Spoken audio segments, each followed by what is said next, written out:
You can tell a lot by looking a man in his eyes. I want to see it in your eyes today, man.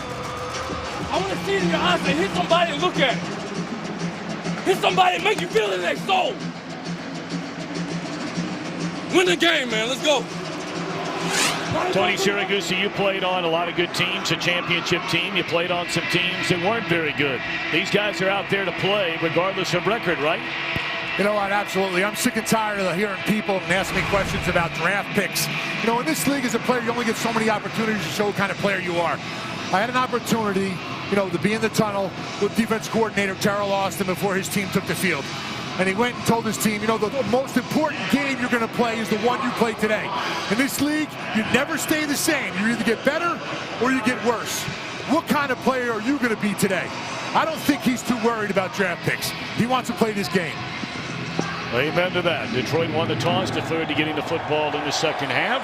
And that one is blasted through the back of the end zone. And the 49ers will get the football at the 20-yard line. Blaine Gabbert making his 7th start, 2 up, 4 down. 26 years young, out of Baldwin, Missouri. Played collegiately at the University of Missouri. Originally a #1 draft pick, the number 10 overall by Jacksonville in 2011. Started 21 games there in his first 2 years. Charles, he was sacked 62 times, and the Jaguars said, no, he's not our guy. That doesn't make a quarterback better. The line wasn't there, guys. Put it in the hands of Anquan Boldin, and he's just made NFL history. Boldin, the 35-year-old out of Pahokee, Florida, becomes the 13th member of the NFL's 1,000 reception club. How about that? And it all started right here in Detroit. His first reception in the NFL with the Arizona Cardinals. His first game in Detroit. And boy, did he have a game that day. I know we'll talk about that later. 10 catches, 217 yards, and a touchdown. Went from being the 3rd receiver to the 1st receiver in 1 game. Not a bad start, huh? So the suspense is taken care of there. The 49ers want to end that right here and right now. And of course, they've been talking about this guy ever since he left Australia, and that's Jarryd Hayne. We'll get back to him in a moment. He's active for the first time in 7 weeks today. Offensively, for the 49ers under Jeep Chris, their offensive coordinator, they've had so many injuries. Charles, especially at the running back position, and now of late along the offensive line. Yeah, and Joe Staley, fortunately, is their mainstay at left tackle, going to his 5th straight Pro Bowl. DeJuan Harris just signed this week. We saw him a couple of weeks ago as a Seattle Seahawks. And that went all the way to midfield, a first down. We just mentioned Joe Staley. Looking next to him is Andrew Tiller. Look at how they're working right there. Staley on the kick out. Look at the double team inside there, and whammo. DeJuan Harris. Are we chasing this guy around? Didn't we just see him? We did. Right, in Seattle?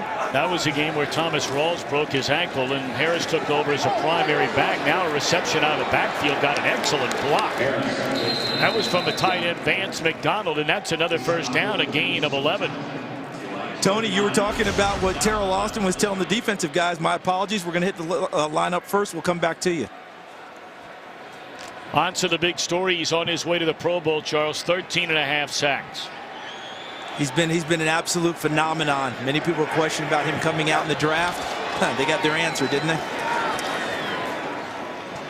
49ers began the year. Their primary runner, of course, Carlos Hyde. He wound up breaking his foot. Reggie Bush went out with that freak knee injury, sliding out of bounds in St. Louis. Sean Drone started the last 6 weeks, was injured, a knee against the Bengals last week. And Harris just signed, and he has so far been the main guy. And here's Hayne. Carries all the way inside the 25-yard line. Young man who came over, the best player in all of Australia playing rugby, decided to come over and play here in the United States a game of American football. Made the team after a big preseason. Played the first 6 games. Has not played since the middle of October.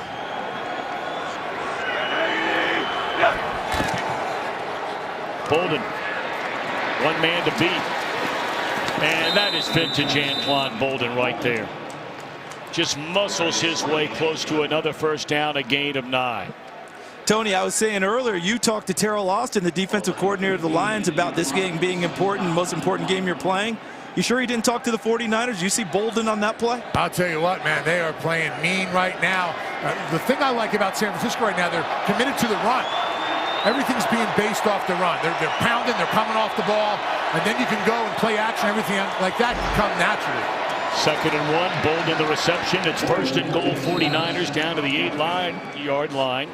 49ers are the only team in the NFL who have not scored a touchdown on their opening possession of the game. They're trying their best to end that, as we see Jim Tomsula, the head coach there. And to your point about Anquan Bolden and his strength, he makes catches and then he becomes a running back in the open field. Payne looking for running room, nothing there, back to the line of scrimmage. Not only have the 49ers not scored a touchdown on their first possession, they have not scored an offensive touchdown in the first quarter the entire season. It's hard to even really fathom that, isn't it? Really At some is. point, just find Absolutely. a way. And now they're down in the red zone. This is where you think Anquan Bolden and tight ends, guys. They throw the football.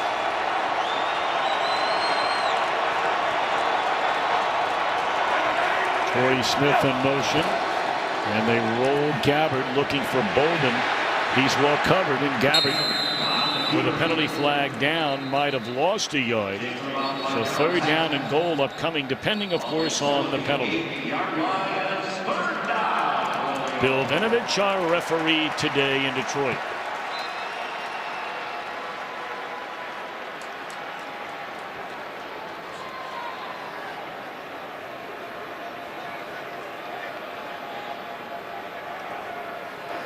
Illegal motion. Offense number 84. Is on the line of scrimmage, went in motion. 5-yard penalty. Repeat 2nd down. So that's on Blake Bell, the Oklahoma quarterback turned tight end his senior year at OU. He's now a tight end, obviously, in the NFL. And this is part of the reason they haven't scored, Tom, that you mentioned in the first quarter. Shoot themselves in the foot with penalties, knock themselves back when they have opportunities. 10th play of this drive, 2nd and goal from the 13. And a big chunk of yardage again by DeJuan Harris. He's to the 5. 3rd and goal upcoming for the Niners. And you notice most of the runs, am I correct, Mr. Siragusa, to the left side of the line where Staley is? Every one so far. I mean, the right side, they're trying to get it figured out. Eric Pierce moved from right tackle into guard. They're starting Trent Brown, the rookie, for the first time in the NFL, at right tackle. Where they want to go is where Staley is, and Andrew Tiller, the left guard. He's their power guy at that position. That's the open side. They're loading up the right-hand side, and then got less guys on that left. That's why they're going at that area. Back of the end zone, penalty flag thrown. That was Nevin Lawson in coverage of Torrey Smith along the back of the end zone. Lawson's an aggressive type of cover man. He might have got caught with being a little bit Pass too aggressive. interference. Defense number 24. The foul occurred in the end zone. Ball will be placed at the 1-yard line. Automatic 1st down. Here's Lawson here. He's covering Torrey Smith, their top speed guy. Remember, you get 5 yards, have your hands on an offensive player. They were past the 5-yard zone with contact. So 1st and goal now from the 1-yard line. Kendall Gaskins in the back of the I formation, and timeout is called.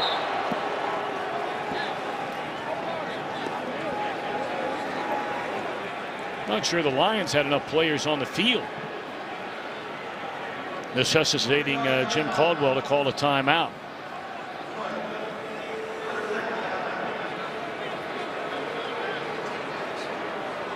And that just drives people crazy, doesn't it? To think that you don't have your substitutions down pat by this stage of the season. But you get into holiday time and a team's not winning games, not going to the playoffs, sometimes focus, concentration can wane a little bit, which the coaches are always on the guard for. May have just popped up right there for Detroit, someone not knowing they need to be in the game. Of course, a year ago at this time, Jim Caldwell, in his first season as head coach of the Lions, was getting his team prepped for a trip to the playoffs. Wound up being a heartbreaking loss, controversial loss in the wild card round against Dallas. Fake the run, throw the pass, and that is a touchdown for Vance McDonald. And for the first time this entire year, here in week 16, the 49ers score an offensive touchdown in the first quarter of a game. Here's McDonald. He's going to slip off into the area there, show a little block, and then slide out. And look at the job by Eric Pierce coming out from the guard position to protect his quarterback from Hedebo in case he wanted to rush the passer. And no one needed that more than Vance McDonald, guys. Last week, two tip passes turned into interceptions. He needed that first catch to give him a little confidence today. Well, the ageless one, Phil Dawson, for the point after. He has had a great season. And that one right through the uprights. So McDonald trying to make amends from that game against Cincinnati. A touchdown on the opening drive for the Niners. This game is sponsored by Southwest. Transparency, low fares, nothing to hide. 11 plays, 80 yards. Helped by a pass interference penalty on a 3rd down and goal from the 5, giving the 49ers an automatic first down, and they cash in. So now the exciting rookie out of Nebraska, Amir Abdullah, waiting on the kickoff. And he's going to bring it out 8 yards from his own end zone. Out across the 15 to 20. Look out! Abdullah stumbled a little bit, and the kicker ran him out of bounds in the 38-yard line. Well, you put the ball in his hands. He is an exciting player. From Motor City, Fox Theater, and oh, Marvin Gaye in Motown, where have you gone? Today's game is sponsored by Bud Light, the official beer sponsor of the NFL. 27-year-old Highland Park, Texas native Matthew Stafford, #1 pick in his 7th straight year as a starter. Trying to get to 4,000+ passing yards in what would be a 5th consecutive year. He's the all-time franchise leader in everything. Twice he has led his team in his 7 years to the playoffs. Golden Tate, a gain of 12 on first down, and we take a game break. A lot of big ones around the National Football League today, and here's Mike Hill. Including the Panthers' undefeated march continuing down in Atlanta, trying to end their playoff hopes. Cam Newton with his 8th rushing TD of the season, putting the Panthers up 7-0. Remember, both of these teams started off 5-0 on the season, Tom and Charles. It looks like he's rocking the baby a little bit there. Yeah, he wasn't hitting them folks on that one as Mike Hill knows how to do. Well, you know, he started dabbing at the request of his younger brother, who's a high school quarterback in Atlanta. That's where Cam grew up. Quick strike on first down, and there he is, Calvin Johnson, a gain of 9. Jim Bob Cooter, since he took over, this offense has really gotten things turned around. Well, it's more mentality than anything, because the numbers, just the pure numbers, they don't wow you, but the way they feel about themselves. They're running the ball better, as Tony Siragusa has talked about. Calvin Johnson, they have to get him off the mark better than they have in recent weeks. But that offensive line, under Ron Prince, they'll learn how to fire out and block people running the football instead of just absorbing pass protection hits all day. Run. Goalie. Run. Yep. Purple. 2nd down and 2, and they're going to throw it. And Stafford just throws it away. And there's a penalty flag down on the far side in front of the 49er bench. And Tom, I think that was a call designed to try and get Calvin Johnson going. 2nd and 2, play action. You know, after you've established him to run a little bit. Offside. Defense number 55. Lined up in the neutral zone. 5-yard penalty. Results in a first down. So an automatic first down after Ahmad Brooks came too early. Eric Mancini, his first-year defensive coordinator, former NFL head coach. Boy, they lost a lot of players going back to the end of last year. Yeah, this isn't exactly what a defense coordinator signs up for. It's not the team that we've seen in recent years from San Francisco. But Navarro Bowman's return has been off the charts. Great story. Many remember Bowman had that devastating knee injury in the NFC Championship game, missed all of last year, and here he is, a Pro Bowler, his first healthy year back. Stafford on first down with lots of running room. And just short of another first down. Steps out of bounds at the 28-yard line. You know, we were talking about after the team came back from London, the team being the Lions, and they fired their offensive coordinator, Joe Lombardi, among others. General manager, team president. And look what the offense has done, Charles, winning 4 of the last 6. Yeah, I mean, things have jumped up a little bit. A big part of it is they're actually running the football better than they have in so long.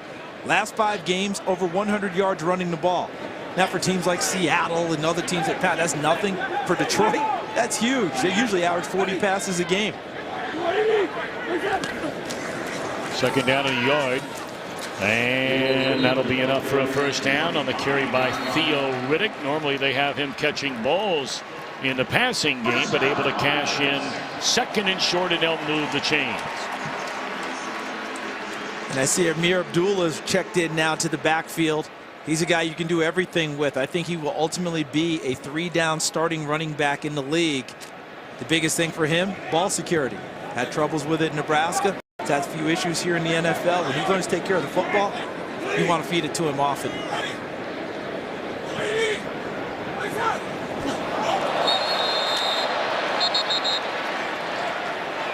Looked like Gerald Hodges came across the line of scrimmage too soon. Matthew Stafford has a great hard count, guys. Neutral zone infraction. Defense number 51. 5-yard penalty. Still first down. Well, let's listen to what Tony just talked about.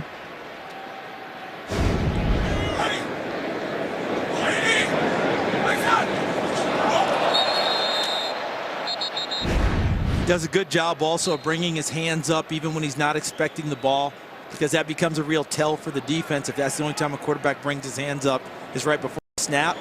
Good job putting his hands up. No snap. Hard count, as Tony talked about. Drew him off sides. 49ers do have their leading sacker, Aaron Lynch, back this week. Missed the last 2 games after suffering a concussion. Empty backfield. 1st and 5 to the end zone. And batted away. Excellent coverage by the second-year corner, getting more and more playing time, Dante Johnson. And this is exactly why they have him out there. Watch Johnson. He's playing corner. Played mostly safety in his college career. But why do they want him at corner? The length. 6'2", long arms, and watch how he's able to get a hand in and knock it away from Calvin Johnson. Usually Calvin Johnson has the advantage with his height and his physical build over any corner. Dante Johnson can almost match him there, and on that play, he won the battle. Kenneth Acker started at cornerback last week, was only in there for 9 snaps. Johnson played virtually the entire game. And here's Abdullah to bring up 3rd down and 3. That ball that Calvin dropped or got beat on was thrown behind him a little bit also, guys. I mean, he had the corner beat on the inside. Matt Stafford should have let him a little bit more. Could have been a touchdown. Yeah, they're trying to figure out a way to get him going, Tony. 1 catch in each of the last 2 games. Yep. 5 catches total in his last 3 games. He's going back to the Pro Bowl again. But those numbers there, when you say those are Calvin Johnson's numbers, if we didn't know better, we'd laugh, wouldn't we? We'd say, absolutely, those aren't his. So they've got to find a way to get him going, and that's what Jim Bob Cooter's working on this afternoon. 3rd down and short, 4-man rush, batted down at the line of scrimmage. Tell you what, San Francisco's bringing a lot of guys, put a lot of pressure on Matthew Stafford up front. It looked like the nose tackle who's playing really well for the first time in his career, and that's Ian Williams. Williams has only played 15 games his first 4 years in the league, primarily due to injuries. But these last 3-4 weeks is playing really good football. 36-yard field goal try by Prater, who's only missed once all year. And right through the uprights. Each team scoring on its opening drive. San Francisco a touchdown, Detroit with a field goal. Today's game on Fox is sponsored by Chevrolet. Find new roads. Game is sponsored by Mobile Strike. Download and play now, free from the App Store.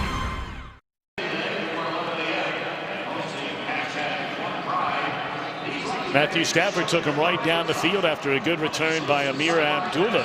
But The 49ers defense stands up, holding the Lions to just a field goal. See that guy right there, 81? He could have played defense in this league. Oh, yeah. What much he could not do. Look at that. Of course, they came in back-to-back years. Bolden with the Cardinals in 2003. His first catch, his 1,000th catch, coming against the Lions. And I love that graphic that he and one of his best friends in the world, Larry Fitzgerald, did the exact same thing. Their first catch and 1,000th against the same team. Yep. For Larry, it was the Rams. And the admiration Larry Fitzgerald has for Anquan Bolden and vice versa, it's impressive. Larry Fitzgerald told us earlier in the year he's the toughest man I've ever played football with.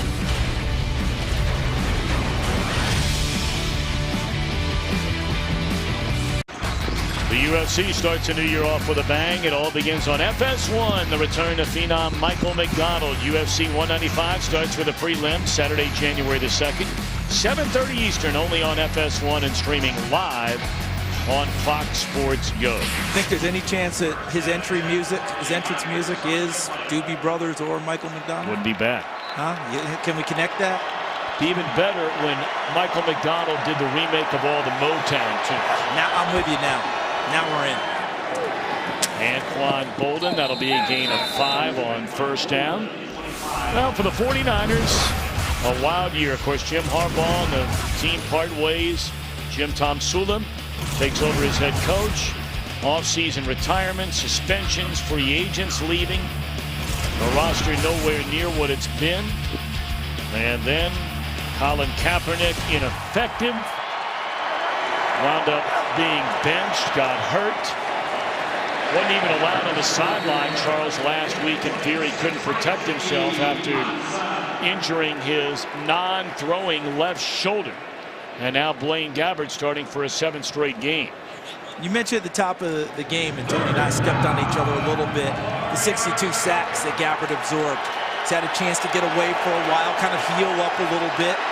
And he's come in and he's done a pretty nice job overall. The offense, of course, still needs plenty of work. But Blaine Gabbert's showing more about why he was a #1 selection. He does have talent. Third down, Bolden. Excellent open field tackle made by the corner. Many felt should have gone to the Pro Bowl. And that's Darius Slay. There is a penalty flag down on the field.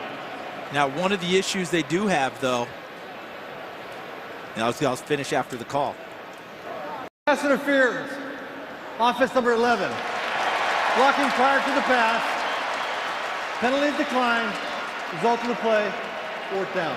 But one of the issues they do have, though, is so many check down passes by San Francisco. That's 3rd down and 4 they needed. They threw the ball right at 4 yards to get to the first down. Way too short. They've got to figure out how they can press it downfield enough and put pressure on the first down sticks. On that play, you throw it, now you're having to run back, having to get, or your receiver has to get 4 or 5 yards. That's tough to do time after time. Completion is great, but it doesn't really help you. Rookie Bradley Pinion puts a foot on it, and a fair catch at the 25 by Golden Tate. 3:54 to play in the opening quarter. The 49ers in front 7-3. Happy holidays from all of us. We've been together the last 16 weeks. Our graphics department, Alex Olson. There's a man who makes it all happen right there, Bob Mueller, making sure everything works. Tom Barbary, our statistician, our spotter up here, Scott Snyder, who, I tell you what, he's a brave man. He said his ugly Christmas sweater, being a Columbus, Ohio native, was wearing a Michigan sweater today. I think that's an Ohio State fan. We're going to need security to get him out of here. Well, that's why we have Carl up in the booth, who is the president of the Mark D'Antonio fan club. First down carry, Theo Riddick for a yard. Of course, the Spartans are in the college football playoff. In less than a week, they'll be playing Alabama in the semifinal. And don't forget, the Big Ten champion a year ago, Ohio State, beat Alabama in the semifinal. Had to get that one in, right, Tom? You got to get it in. I got you. 52 Miami. Back 53. Ready. 180. Second down and 9. Stafford drops it off. Out of the backfield to Theo Riddick, about a yard short. Let's send it back to Mike Hill for a game break in L.A. Well, I'll take it over from Mike Hill just a little bit here. And Indianapolis taking over against Miami. That's Frank Gore. Best run of the year, longest run of the year, 37-yard score. They lead 8-0 at Miami, needing to win to keep their playoff hopes alive. Tom? I beg your pardon, Mr. Menifee. I want to know if Kurt, I just have to know. Have you heard from Steve Harvey yet? I want to know, because we saw pregame.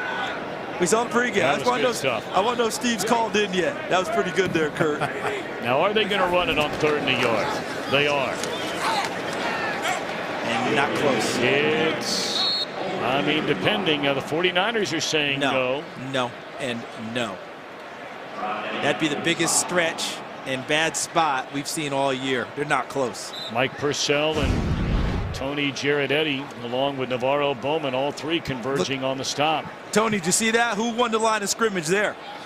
Oof, San Francisco won it big on that play. Hey, they built a wall right there on the line of scrimmage. That's why there was nowhere to go. They're not even going to bring out the sticks, are they, or are they? I don't understand why, but I mean, wow. Because, I mean, they really stuffed them there. I'm stunned that we're even having a discussion about whether or not he was close. Well, they are going to measure. Look at this. Look at this, Tony. See that? Look at that. Right on the line. Purcell was right in there. They stacked that whole thing up. He did fall forward a little bit, but I don't think even close to that yellow line, which is unofficial. Now it is official. Short. Closer than I thought. I will admit that. You don't go for it here, guys? You know, with your record being what it is, you would think that they would, but I know Jim Caldwell. I can't imagine he goes for it here. I think he's going to punt this thing away and play field position defense.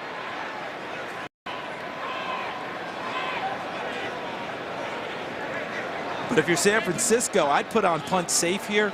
I'd play for fakes. I would not play, you know, okay, he's definitely going to kick it away. It's that time of year where you give the impression and the illusion you do something a little bit different. But I think they punt it away here and go back on defense.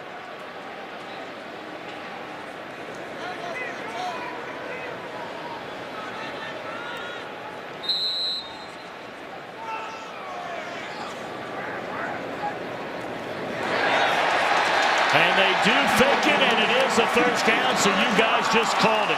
Touche. Issa Abdul-Kadus picks up the first down, so take that. And this is his second one of the year, guys. His first one went for 30 yards off of a fake punt. This one he picks up the necessary yards for the first down. Kadus has really played well in recent weeks on defense, one of their more physical defenders. In fact, Darius Slay started calling him smack.com because he smacks folks when he hits them. And Kadus that time smacks it forward and picks up a first down. Yeah, those guys inside for the defense for San Francisco are standing up. Easy to block those guys.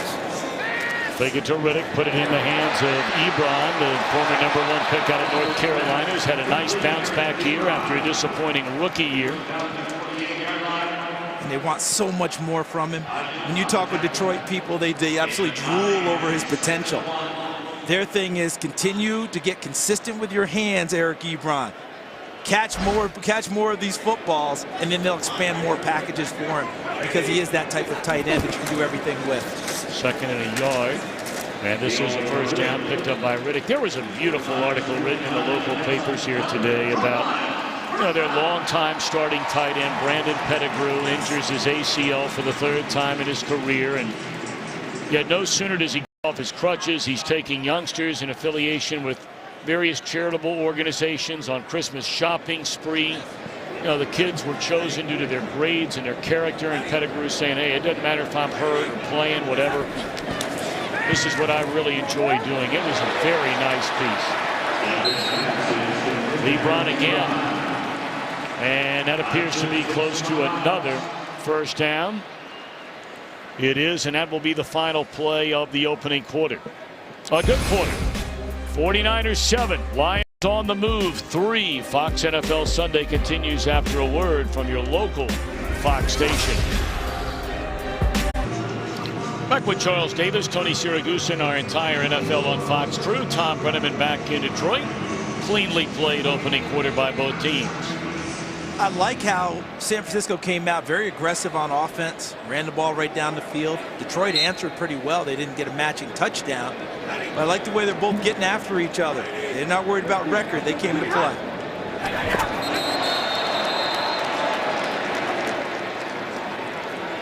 Look like Jimmy Ward will be whistled for the infraction. That will be the 4th penalty in this game for the 49ers. Neutral zone infraction. Defense number 25. 5-yard penalty. Still first down. You know, it's pretty funny when you get those defensive backs that come up there real early. They should delay themselves a little bit. They have the speed to go and compensate for being right on the line of scrimmage, but it gives them a little time to see where those big offensive linemen go and find the little holes to come through. They don't need to be coming right when the snap goes.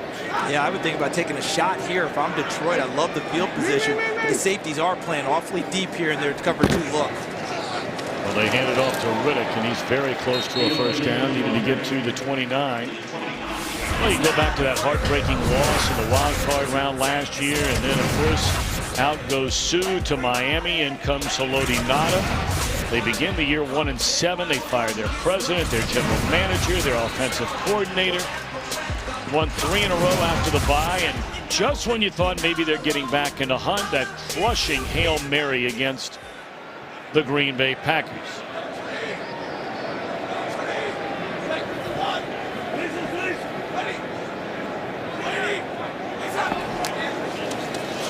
Fake one way, come back down the middle of the field, and it's a touchdown for T.J. Jones.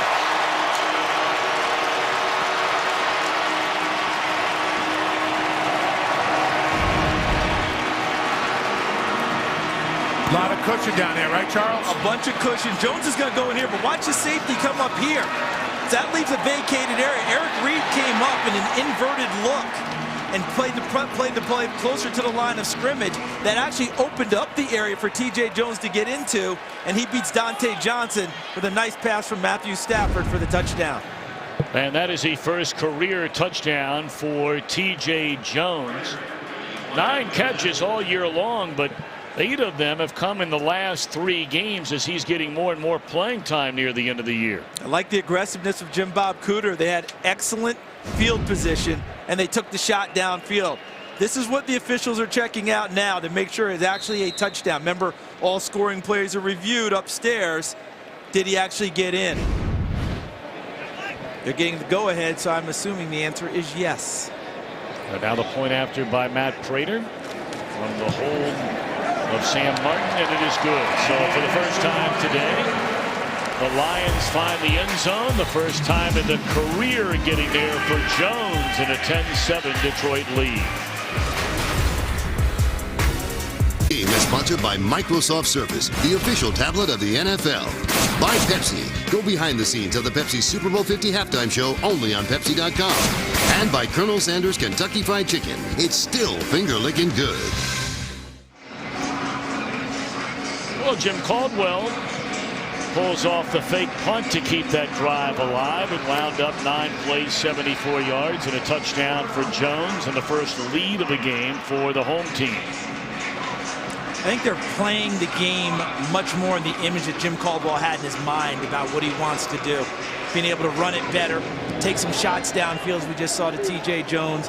And the fake punt, a little extra aggressiveness thrown in. Bruce Ellington still on his feet across the 25, flag down as he crosses the 30.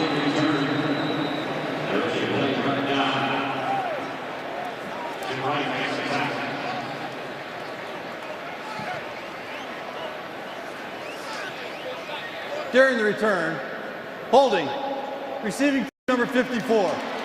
10-yard penalty for the spot of the foul. San Francisco keeps the ball. First down.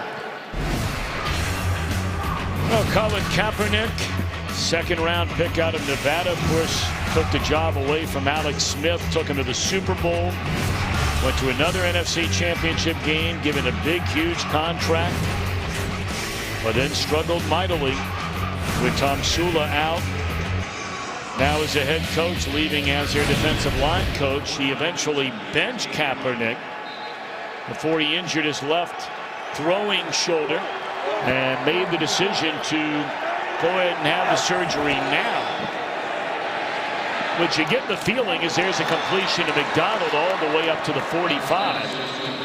Has somehow, and I guess you can approach it, Charles, from either direction, irked some of those inside the 41 organization. Well, I think it works both ways, and I haven't talked with Colin Kaepernick or anyone from the 49ers organization, but they're seeing it as you're taking shoulder surgery that maybe you could have played through or been around for. You see the running play here, but the flip side is he's saying, I don't know how I feel about you guys. I was out there playing with a bad shoulder, trying to work through it. I'm getting benched. I don't think it was all just me why we were having that issue. So you might have guys there, you know, two sides warily eyeing each other over a fence right now. And they've got to figure out how to figure out where that divide is and whether they're going to bridge it or not.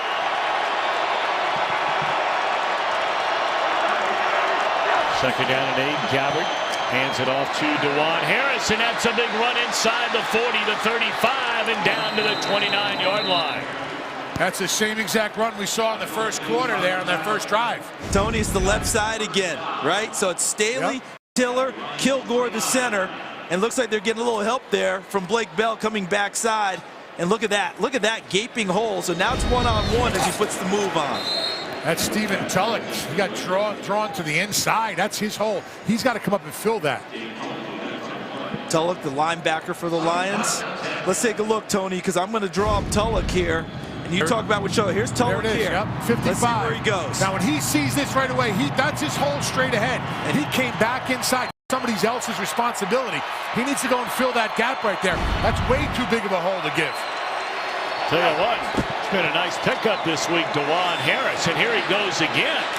And this is another big run, a gain of 11 down to the 18-yard line.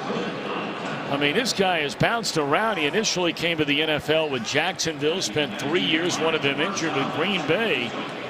But look at the last calendar year, including the Seahawks, where he got more playing time than any other stop on that list. I just want to know, does he get to keep his miles when he flies? I would hope so. And I hope he's keeping them on one airline so he can accumulate. That would be a wise decision, especially when you're going from Jacksonville to Seattle. Yes. Harris again to the 15-yard line. You know, we were there 3 weeks ago when Thomas Rawls, the outstanding rookie, broke his ankle in the first quarter in a game on the road at Baltimore. And Harris came in. He carried the ball 11 times in a game, but he had a fumble inside the 10-yard line. And you almost get the feeling that's what Pete Carroll said. That's it. That did it. It was almost like that sealed his fate on that one because he didn't play poorly overall. They handed it to him more after the fumble, but that may have been what did it. Going for the end zone, penalty flag down. It is ruled a touchdown, and Torrey Smith, we wait on the flag. And the 49ers really setting the table with the run game here on this drive. Prior to the pass, holding, defense number 24. Penalties decline, result of the play, touchdown. They had a big completion to McDonald to start it, and a completion to Smith to end it. Remember, Nevin Lawson picked up a pass interference on the first drive of the game for San Francisco that ultimately ended up in a touchdown for Vance McDonald. Here he gets his second one. We're holding Torrey Smith.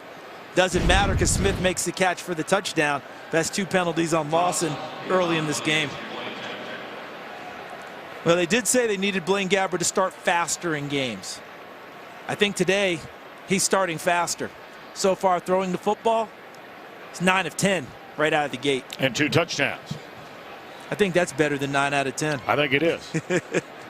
You can go 2 out of 10 as long as you got the 2 touchdowns. Love to ring the bell. That's right. So now the point after by Phil Dawson, longtime Cleveland Brown. Return there against his former team a couple of weeks ago. There's the hold. Doesn't matter. Touchdown, 49ers. Well, coming in January, the celebration begins. We kick off the farewell season of American Idol, the show that made so many great stars. Ready to discover another one more time. The farewell season premiering Wednesday, January the 6th only on Fox. The beauty of that is we see the quarterback comparison there as we get started here in this game. Gabbert getting the start they wanted. They wanted faster because he's played better as games have gone on. Stafford, that's pretty normal for him since Jim Bob Cooter's taken over as offensive coordinator. His efficiency has gone way up, especially here at home.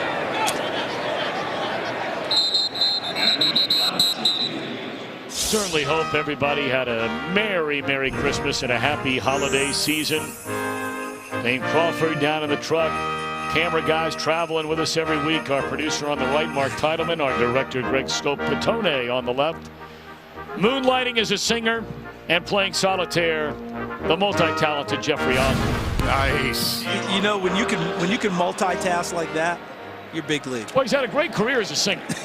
He can do it all. He can do it all. It's the more you can do, just like the NFL. That's exactly right. Is that the version of long snapping there? Ready.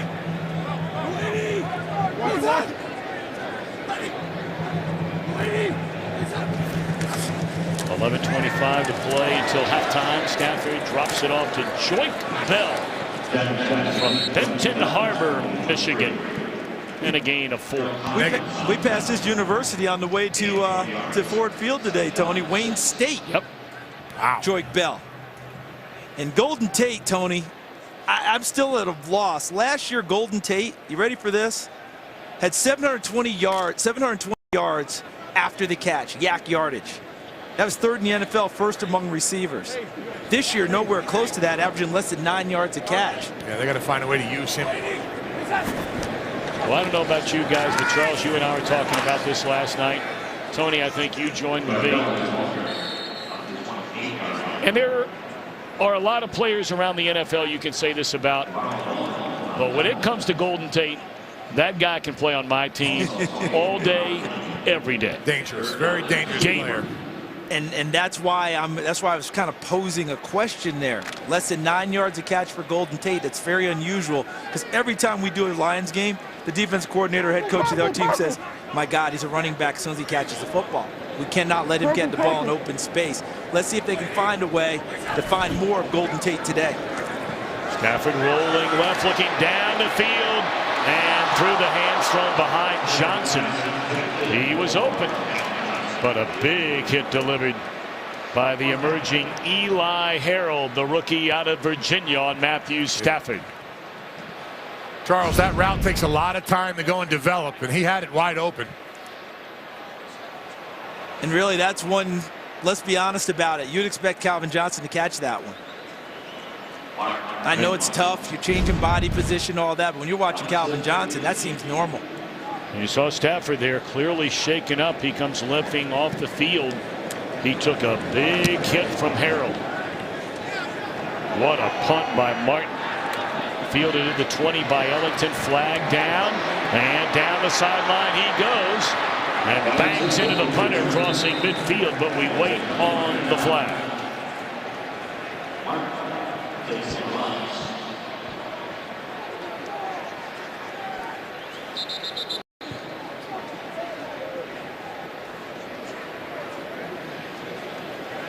They're going to have a look at Stafford over there on that Lions bench. During the kick, holding, receiving team number 20. 10-yard penalty from the end of the kick. First down. Timeout. Let's go back to the hit on Stafford.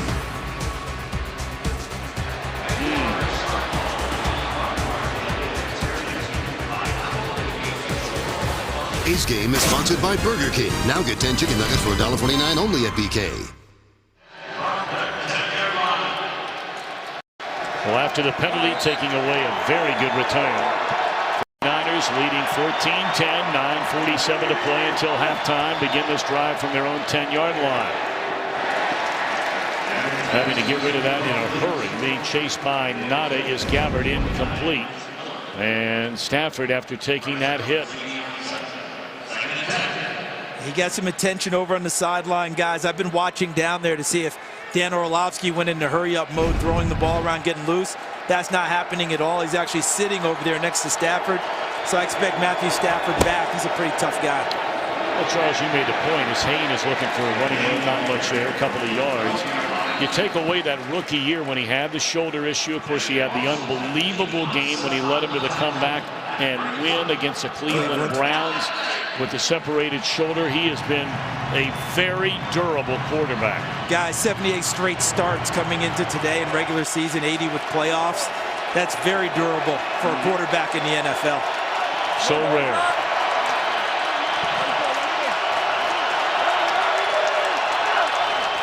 Third down and 8. And Gabbert drilled all the way back inside the 5. Is the ball loose is a question. Haloti Ngata saying that football came loose. And there was no signal that it was down or anything. They let it play out. I watched the officials the whole way. And it does belong to Detroit.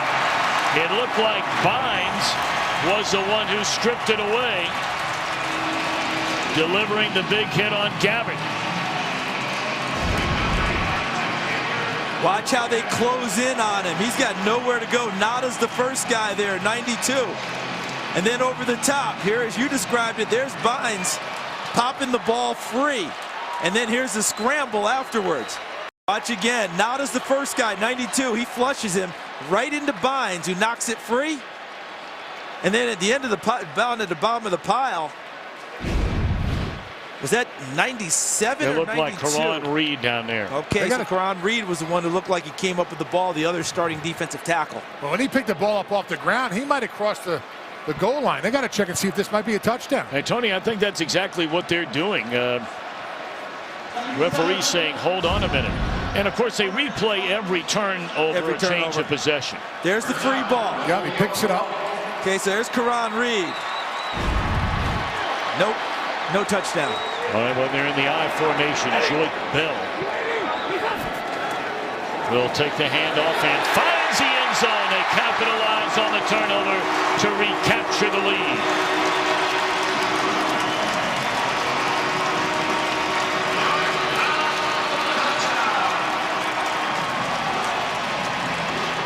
This team's doing so much better job blocking in the run game. And look at Larry Warford, 75, pull around and seal there. And also getting some help. It looked like Bear Pasco, number 80, just recently signed as a tight end, came in to help clear the way, but they have a much better mentality about firing out and hitting people under Ron Prince as the offensive line coach. Waiter for the point after, and it is good. Back and forth we've gone today. And now the Lions turn for the second time after the takeaway. A 17-14 lead.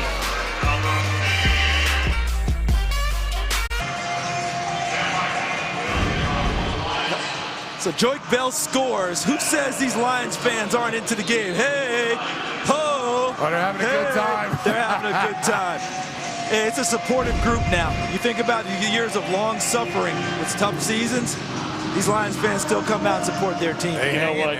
You would be hard-pressed to find better football fans in the country than two organizations that have suffered for a long time. Detroit and Cleveland, Ohio. And, of course, in Cleveland, Charles, I think they would have accept what little success even the Lions have had in recent years just to get to the playoffs a couple of times. But you know what? We started the game by wondering, what do these guys have to play for? You talked about it. Tony talked about it. Both teams are playing very hard and playing pretty well. Yeah, we did talk about Calvin Johnson. You know, what's going to happen with him. But even more so, are they going to get him going in this game? Right. Not so much so far. But how about Blaine Gabbert from San Francisco 49ers? Could he cement himself as the #1 quarterback? He's playing very well to get this game started for the Niners. So now San Francisco's turn. They'll turn and hand it off to Kendall Gaskins.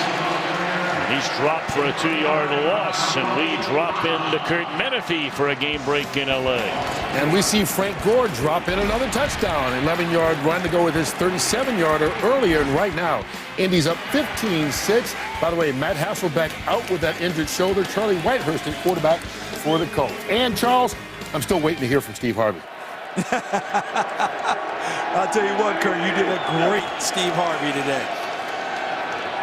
Over the top, beautifully thrown ball by Gabbert, and that is Quentin, or I beg your pardon, Bruce Ellington down the sideline. All the way to the 44-yard line. What a throw. Now, how about Bruce Ellington? When did he win the route? Right there. Because as soon as he got even with the defensive back, that means you're going to gain a step, and that's tough to do on Darius Slay. And look at that. He got hit well after the throw, so he wasn't affected at all.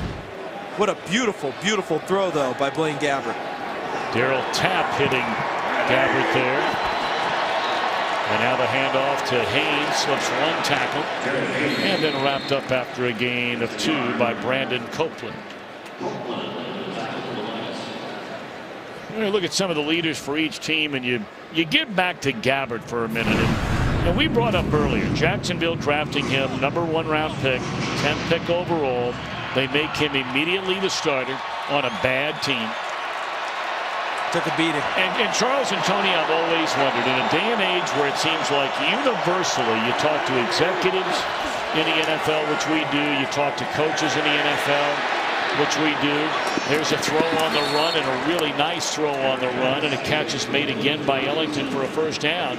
And it seems like everybody agrees that we're too quick to judge whether a guy can be a franchise quarterback or be your main guy. I'm just having a hard time understanding how anybody could make any kind of judgment on Gabbert when you start for a year and 3 quarters and you get sacked over 60 times. Yeah, that's where it's really difficult, because the ones, so you see DeJuan Harris run inside, the ones who've had success, who've played early, the team is usually constructed in a certain way around them, or you're going to play a certain style.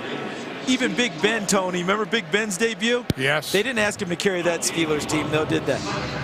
Not out of the gate. Nope. You know, and they had a great record early, didn't take a lot of shots. Matt Ryan, they built around him right on the line. It's a process. It's tough. Well, you look at a guy who came out in the same draft class as Gabbert, Andy Dalton, as an example. There's a handoff to Harris. You know, when he steps into that Bengal team now, it's a really good offensive line. It was a building team that was looking to get back to the playoffs. But, you know, he took over for Carson Palmer. There was a lot of going on there, and yet they don't ask him to carry the load. No, they ended up, as you said, continue to fortify the offensive line, which is one of the best ones in the league. They handed the ball off. Ben Jarvis Green Ellis was there carrying the load for him early. You know, Michael Turner was there with Matt Ryan to get things started. That's so right. You have to have that process, as Tony talked about, to build around a guy and not get him hit so much. That was 1 of 3 on 3rd down. And incomplete. Gabbert under pressure there. Looked like Devin Taylor was in the backfield right on him. Good coverage by Tahir Whitehead, the linebacker for the Lions, who was covering Vance McDonald. 89 breaking to the sidelines. Whitehead covered that very well as a linebacker. Normally that linebacker is in a tough spot going against a tight end. In that case, Whitehead ended up winning the battle with some help from the pressure on the quarterback. 45-yard field goal try for Dawson in his 17th year out of Texas. And it is no good. Wide left. That had a funny look coming off his foot. You mentioned had a funny look coming off of his foot. Let's see if all the mechanics were right for him. Bradley Pinion, the punter, gets it down. Yeah, I think that this one's more on the kicker than it is on anyone else. Looked like the snap and the hold were fine.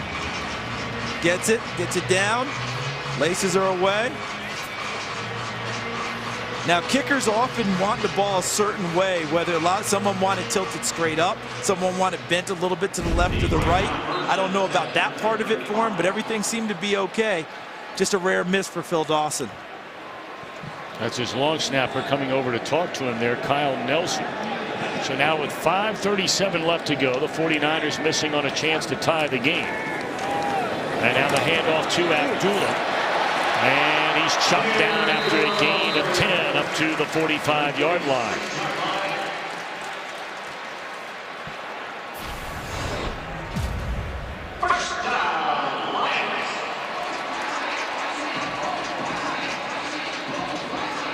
Running game has not really been much of a factor so far for these Lions.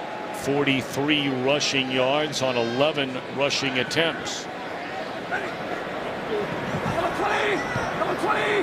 Back 53. Phil. Ice. Lady. What's up? Short completion to Bell, and he stopped at the 49-yard line. It'll bring up 3rd down and 6. It's funny when we talk about Eric Mangini, the defensive coordinator for the 49ers. I asked him, what is he seeing about Matthew Stafford's development? He said the willingness to take the check down has increased over time. You know, he's such a strong-armed guy, thinks he can get it through anything, fit it into any type of a slot. But his patience has grown as he's developed as a quarterback. Just saw an example of it there, checking it down to Bell. Number 20. Hey, tag 51. We're good. Tag 51. Big Ace. 60. 60. Lady. What's up? They handed off on 3rd down and 5. And stuffed right at the line of scrimmage, or 2nd and 5, I beg your pardon, on Ian Williams. So 3rd down coming up. Now they've got 2 running backs coming into the game, both of them excellent pass receivers. Theo Riddick will wear 25. Amir Abdullah will wear 21. So that gives him 2 options if he does have to swing it, check it, and not get it downfield to a Calvin Johnson or a Golden Tate. 2 terrific guys who can catch the ball, and one of them looks like he's going to split out into formation.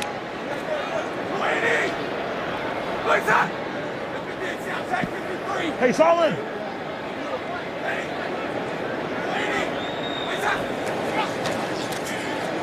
Abdullah the catch, and what an open field tackle, denying Abdullah the 1st down made by Acker.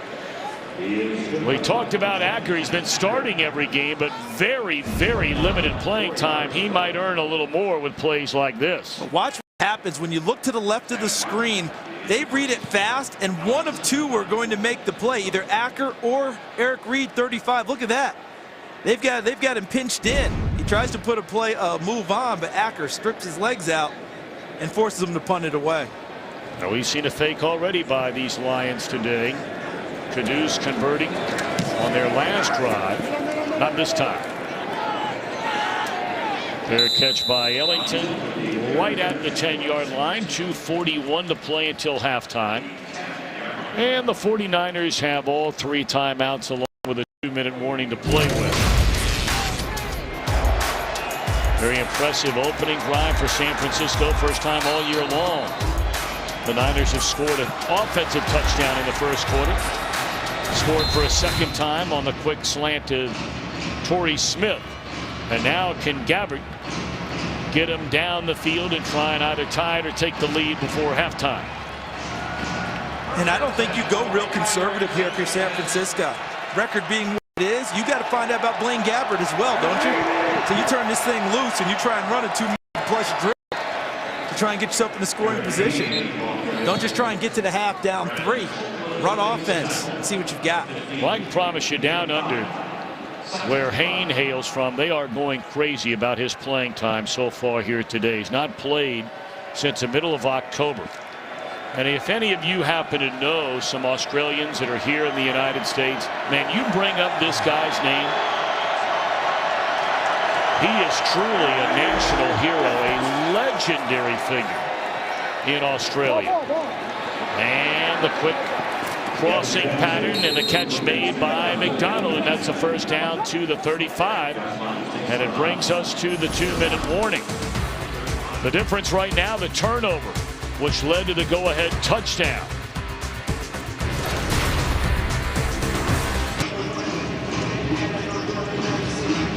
We'll get apps, videos, and more at iTunes.com/NFL. We have 2 minutes to go. And the Lions with a 17-14 lead. Vance McDonald's made himself known in the 1st half, hasn't he? The tight end for San Francisco.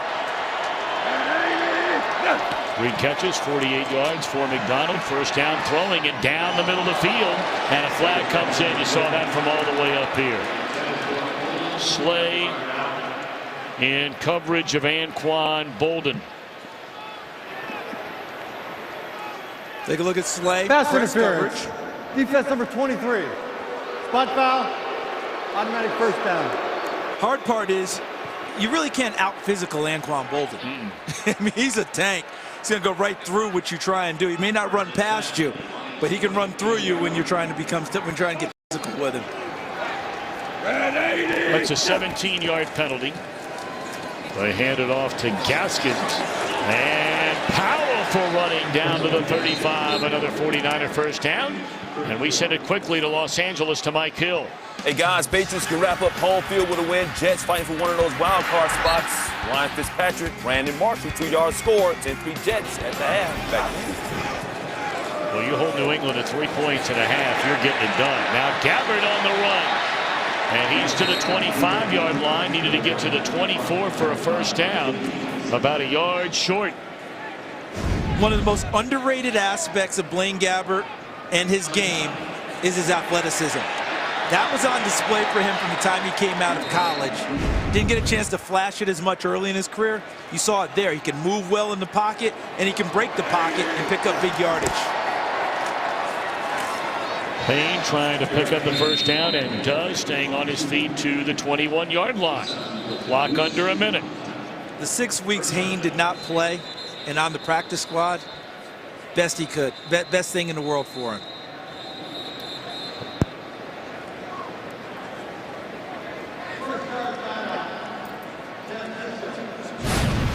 Coming up on the Visa halftime, the AFC wildcard has been a game of musical chairs as the Chiefs, Steelers, and Jets look to secure a seat at the playoff table. Plus, the Houston Texans hold the key to the AFC South. A win today eliminates the Jags. But are the Colts still in the hunt? We've got all that. And what are you guys doing? That's the way most boardrooms are now. People are sitting next to each other and instead of talking, they're texting. You ever driven your kids to school and it gets quiet in the back seat now? Back then it used to be mischief. Now they're just talking to each other so that mom and dad don't hear. I don't know. It looked like Coach Johnson's thumbs were a little slower than Michael's. Well, you know, it's a generational thing there. You know. It is. You know how that is. I mean, I'm the one tapping with one finger, and kids are laughing at me. I like the microphone. You just say it. You know, so much easier. See, that's next level stuff right there. Well, they were worried about Staley there momentarily. Their all-pro left tackle stays in the game. First down, and that's a bullet.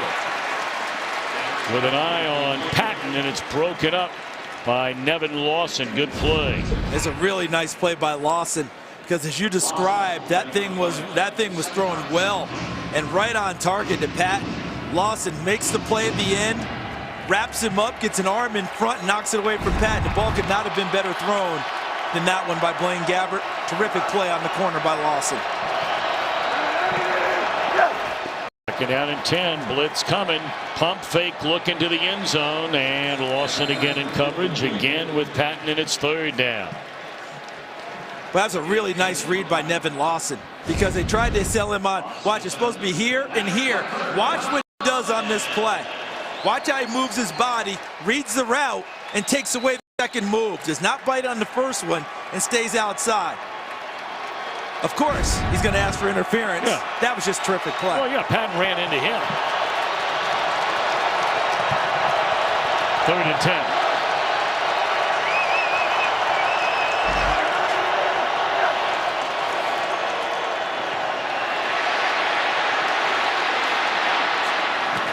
Gabbert throws, and it's incomplete.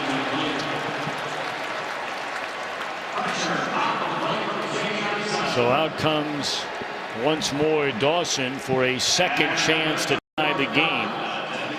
He missed wide left. Just his third miss the entire year. That came from 45 a moment ago. Was that the first one that he missed that wasn't blocked? So not many times has Phil Dawson missed multiple times in a row. No. So I guess you know where I'm going with this one. Oh, yeah. Right? 40-yard attempt. And snap, good hold, and there you go. So 17 all with 35 seconds remaining here in the opening half. Gabbert now on 4 drives. They had 2 touchdown drives. They had a drive end and a missed field goal, and now a drive here at about 2:40 when they took over there. They get down the field and get 3 to tie the game. You know, you take away that game against Cincinnati last week where he threw the 3 interceptions, and really 2 of the 3 were not his fault. He has not done a bad job, which begs a question, Charles. What do they do, the Niners, next year? That's going to be a huge question mark for them. First, they've got to figure out where they are with Colin Kaepernick, whether this is going to be a divorce or some reconciliation. Second part is, if they're going to go with Blaine Gabbert, continue to build around him. They've got to fortify the offensive line. These running backs today are running very well, so I think you've got to give that line credit for getting that done and decide what they're going to do. What's your identity on offense? Chief Chris is the offense coordinator. He's given great input into Blaine Gabbert, Colin Kaepernick, into the playbook. What's going to be the identity? How are you going to be structured to play? Because if you're saying I'm going to the college draft to get my guy, I wouldn't be bullish on that this year. I don't think there are a ton of great quarterbacks coming out. So you're going to commit to him. What do you do to build around him and accentuate what he does? Well, they ran the ball a little bit better. A lot of that had to do with Kaepernick running the ball when he had to. Passing yards per game significantly better under Gabbert. But today, the running backs are really helping their offense out.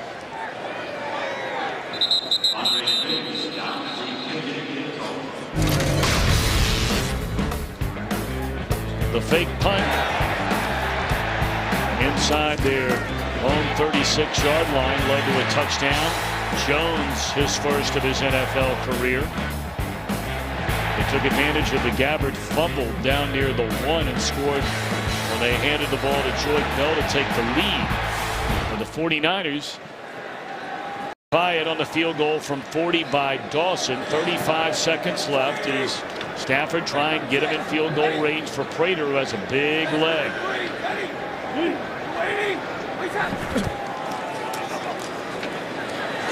The shovel pass to Riddick. Oh boy. You can hear ankles breaking all the way up here up to the 35.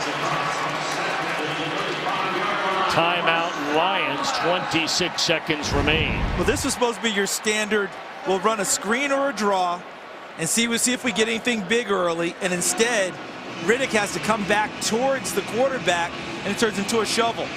So that's supposed to just be a screen out to Riddick, but it was defended so well, he came back inside, shoveled off to him by Stafford, and it worked essentially the same as if they run the screen. They wanted to see if they could get a little better field position and see if they want to take a shot or two downfield. The Lions have one more timeout. Let's see if the 49ers continue to put the pressure on them. Eric Mangini loves to bring a lot of pressure at the quarterback.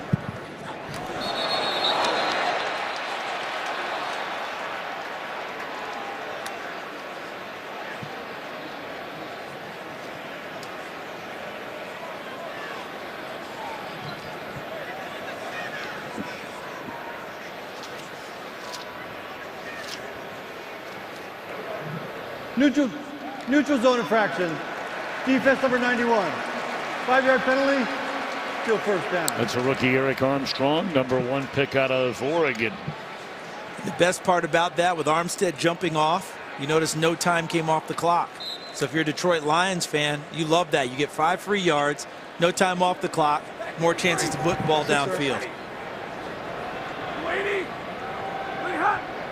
Zimmer left. Zimmer left. Zimmer left. Ready. What's up? Stafford sacked all the way back to the 34-yard line by the Pro Bowler Navarro Bowman. Brooks there to help him as well. Take a look. Bowman shows the pressure. Look at that up in there. That was also Dante Johnson. Confused some blocking assignments. Bowman and Ahmad Brooks essentially come free.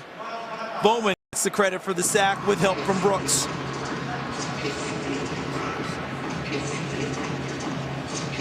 I mean, Navarro Bowman coming back from that knee injury, Tom and Tony, is unbelievable, isn't it? It really is. I mean, that was just a horrific injury in the NFC Championship game in Seattle. Missed the whole next year in 2014. And now he's back and going back to the Pro Bowl. And really excited about going back. So he's taking everyone with him this time to go enjoy the moment, because that's been a lot of rehab, recovery, a lot of pain to get back to this level as one of the top players in the league. Ready, 20. Hey, our size.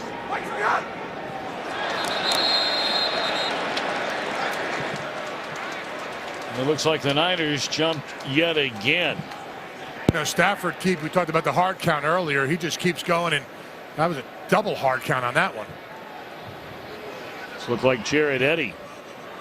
But we'll see. He's getting such a great read from the defense. They're showing exactly who they're bringing. Neutral zone infraction. Defense number 91. 5-yard penalty. Still second down. Well, they got Armstead and said for a second time. That's the fourth time a Niner has done that today. Yeah,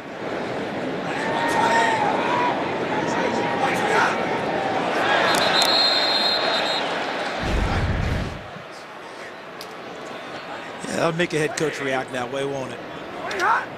Tom Sula is saying the center, Travis Swanson, is moving the football. To read his lips there a moment ago. Ricky.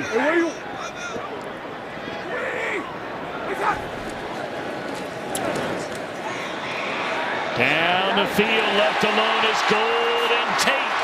And now they're in field goal range to the 27. They better hurry and spike the football.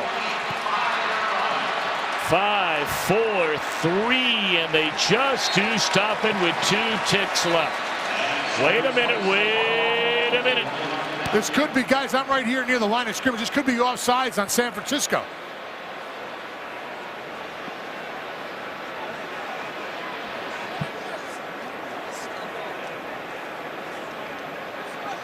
They're going to get them for not being set. Okay, let's see. I mean, if we go through all these permutations, let's just see what they come out with.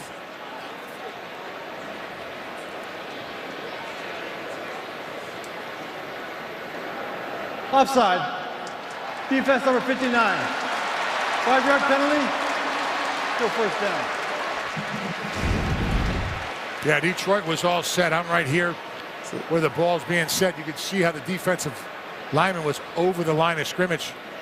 You know, all it was Aaron Lynch he wasn't getting in a three-point stance. He just stepped and had his foot in the neutral zone as he tried to hurry to the other side, and now sets up the field goal.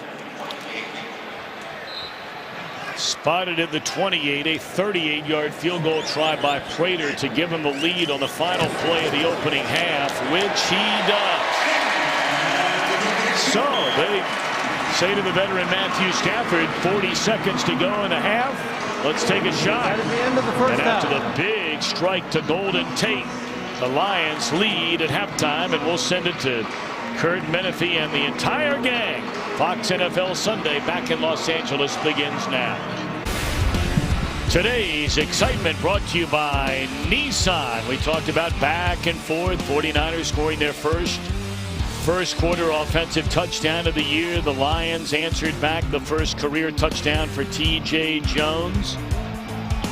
Back came the Niners. Gabbert to Smith, but then a fumble on a sack of Gabbert gave the Lions a lead. Niners would tie it. And that was today's excitement brought to you by Nissan. All right, Charles Davis, all in all, 2 teams out of the playoff picture, but you never know it the way they're playing. It was a good first half. It was a good first half, and we saw things out of both teams that I think they both want to increase in efficiency and maybe even looking towards next year. How about the way the 49ers ran the ball in the first half? Yeah. That was a big deal for them. For the Lions, seeing them able to get the ball downfield in a short amount of time at the end of the half, get that field goal, run a 2-minute drill the way it's supposed to be run. That was impressive as well as the big play they had on defense that knocked the ball free and led to a touchdown. Let's check in downstairs with Tony Siragusa. Charles, I absolutely agree. A physical game, run game. Had a chance to talk with Coach Caldwell. That's the one thing that he was upset about. He thought, my guys came out, we're playing hard, but defensively, we cannot give up those yards on the ground. Gave up 122 yards rushing, and that's not the running backs. That's the quarterback, too. So that's something that they want to go and concentrate on and try to stop them from getting those big gashes on this defense. Well, we talked about Calvin Johnson. You know, would this be his final game in a Lions uniform here in Detroit? Started the day by visiting and signing autographs for a lot of the fans here. But, Charles, after that first possession and a catch. They went to him twice, one batted away, another thrown behind him, and that's been it. You know, people have talked about, remember last year he had ankle injuries. You know, he had a lot, it really decreased his play. In recent weeks, he's been on the injury report for an ankle again. Some people are wondering, is that part of what the problem is? We talked with Jim Bob Cooter, the offensive coordinator. He said, I've got to do a better job of creating more opportunities for him. We'll see how it unfolds in the second half as we look at the first half stats. I mean, when you look at third downs, that's where Detroit has kind of fallen down 0 for 4. They need to increase that efficiency, obviously. And some fans may be wondering, now why in the world would you let a guy like this even contemplate letting it go? And we're not suggesting that they're going to do it. It's just been talked about here in Detroit.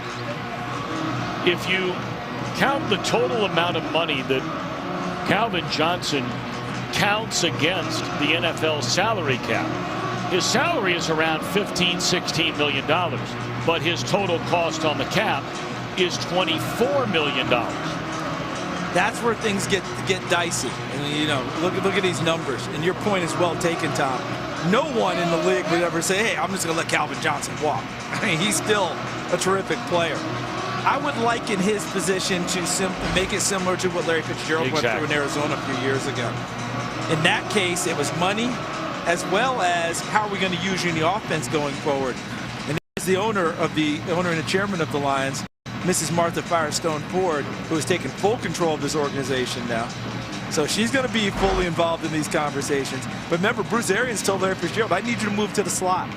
I'm not going to use you the way I've used you in the past. Are you willing to do that? Now, whether they're willing to tell Calvin Johnson, we're going to change your role, that's up to the Lions and their organization, and that'll enter into the conversation. But you know what, at the end of the day, that's what winning organizations do. We're not saying that should be the route for Johnson, but having the guts to look a guy, Hall of Fame player in the eye and say, it's either this or we got to move on. Last thing I'll say on it, Arizona had a plan. They sure did. The Lions will have to reveal what their plan is because they don't even have a GM right now. Ameer Abdullah out of the end zone and stumbles his way to the 17-yard line.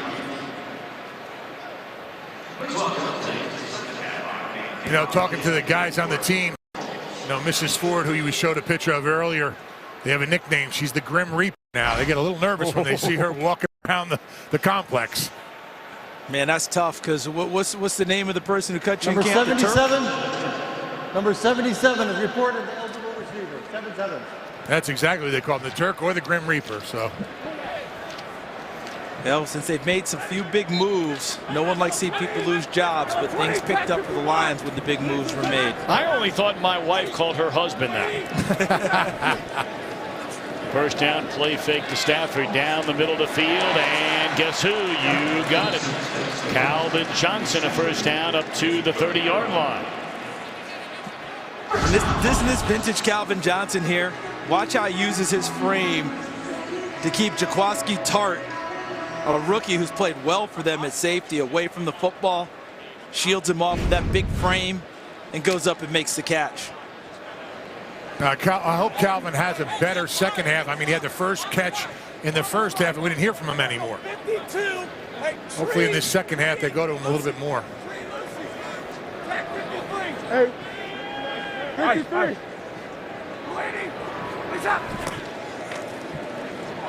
Stafford finds Ebron, and that's another first down up to the 40. A lot going on. Big games around the National Football League. How about it, Mike Hill? Yeah, Jets fighting for a wild card spot.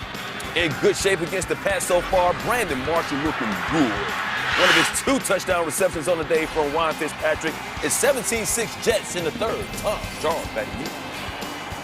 Tell you what, that would be a stunner because really the Patriots have had zero competition inside their own division for a long time. Here's Abdullah. It's a solid gain of 4 on first down. And of course, for Brady and the Patriots, if they were to lose that game, well, their eyes will be zeroed in tomorrow night on that Bengals-Broncos game, because if Cincinnati can win out, and they finish with the same number of losses as the Patriots, I believe the Bengals have the tiebreaker in that. Yeah, that's what everyone's fighting for right now. And the Broncos, of course, are fighting for either home field, division title, or if they don't win out, they put themselves in jeopardy of not even making the playoffs. You're right. That's how crazy things are over in the AFC right now.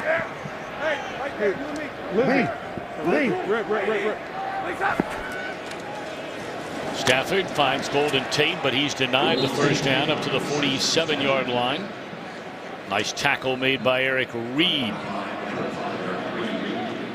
Reed, a Pro Bowler his rookie year, and then he admitted, you know, I didn't prepare my second year the way I should have. Came back in great shape this year and has played like it.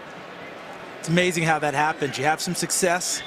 You think that you're preparing. You think that you're doing those things, but you lose a little focus, a little sharpness, and it showed up on him, and it's beautiful that he recognized that because he played very well in the game I watched last week in Cincinnati.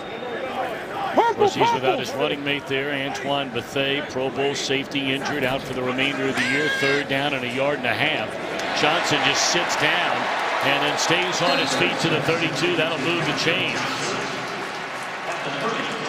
Really nice job of the Lions recognizing coverage and where to go with the football. The 49ers changed up. And right there, Dante Johnson showed press and then dropped back. It looked like what they call cover three deep zone.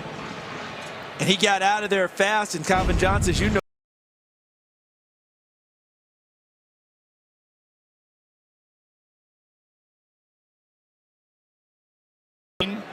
Lions a 3-point lead.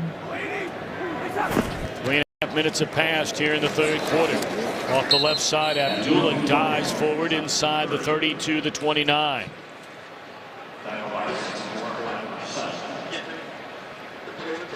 I would imagine, Abdullah, you told me, Charles, because you stay up so late watching college football. That's why you know all about the pros and the college game.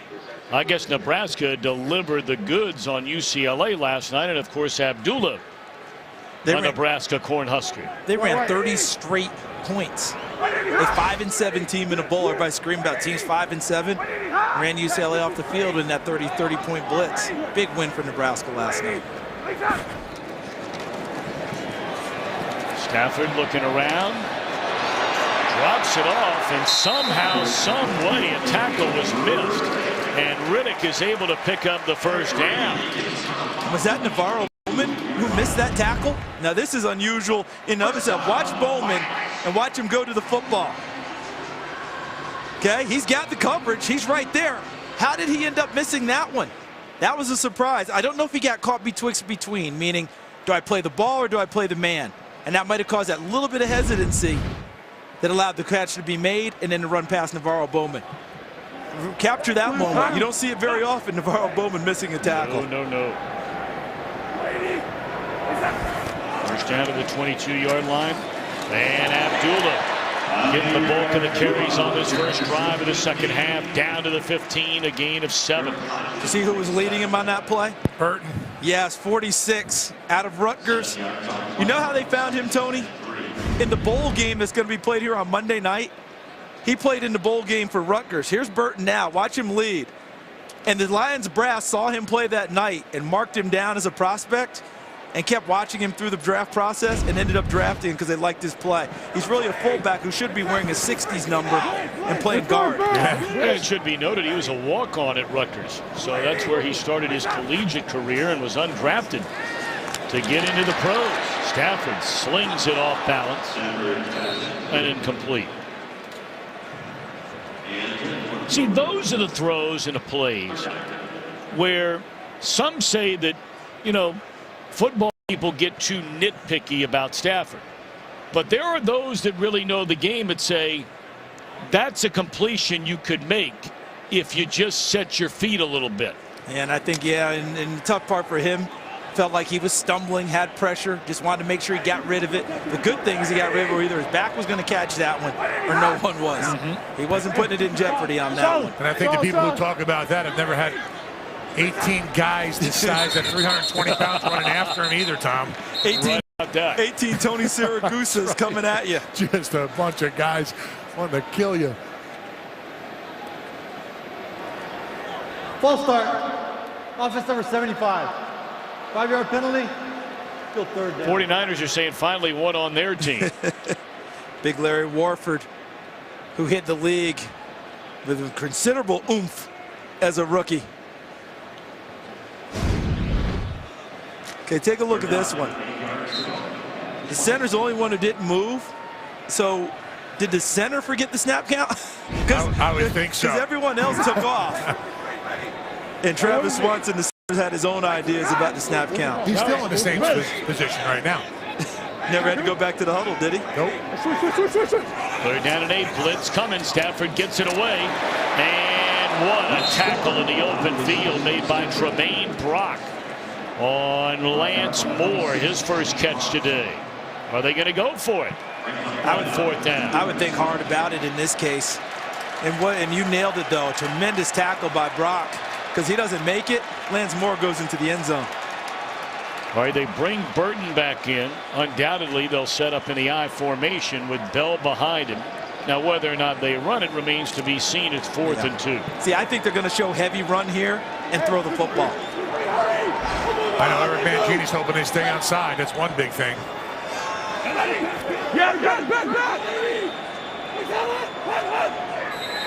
He's just trying to draw him off. They were trying to use motion and shifts and trying to get exactly what you just noted, Tony. Trying to get him to jump. Number 9. 5-yard penalty. Still 4th down. Whether this ball goes through the post or not on the field goal attempt, this is a huge play right here. Because if that tackle is not made, at the least you've got a 1st down. I think he's going to go into the end zone if that's not made. That's an open field, one-on-one tackle, no one else around, made by Tremaine Brock, number 26.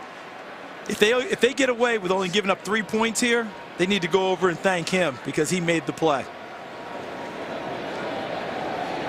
A drive of 6.5 minutes ends with a field goal by Prater to make it 23-17 Detroit.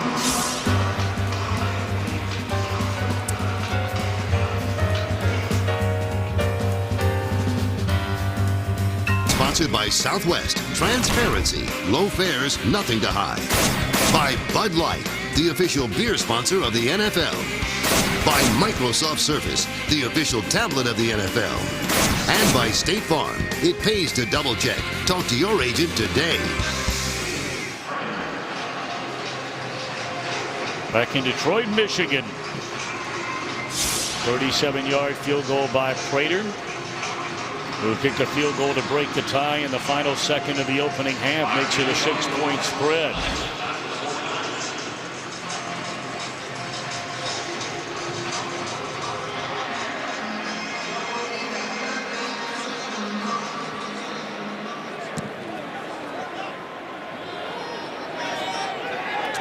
Ellington to bring it out 7 yards from his own end zone, and not a good decision. Crosses the 15, stopped to the 17.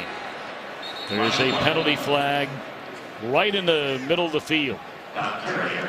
You know what else hurt him? His protectors back there, Tom, didn't believe he was going to bring it out. You notice that? They didn't turn the block until he was almost up on them, and that helped hurt the return.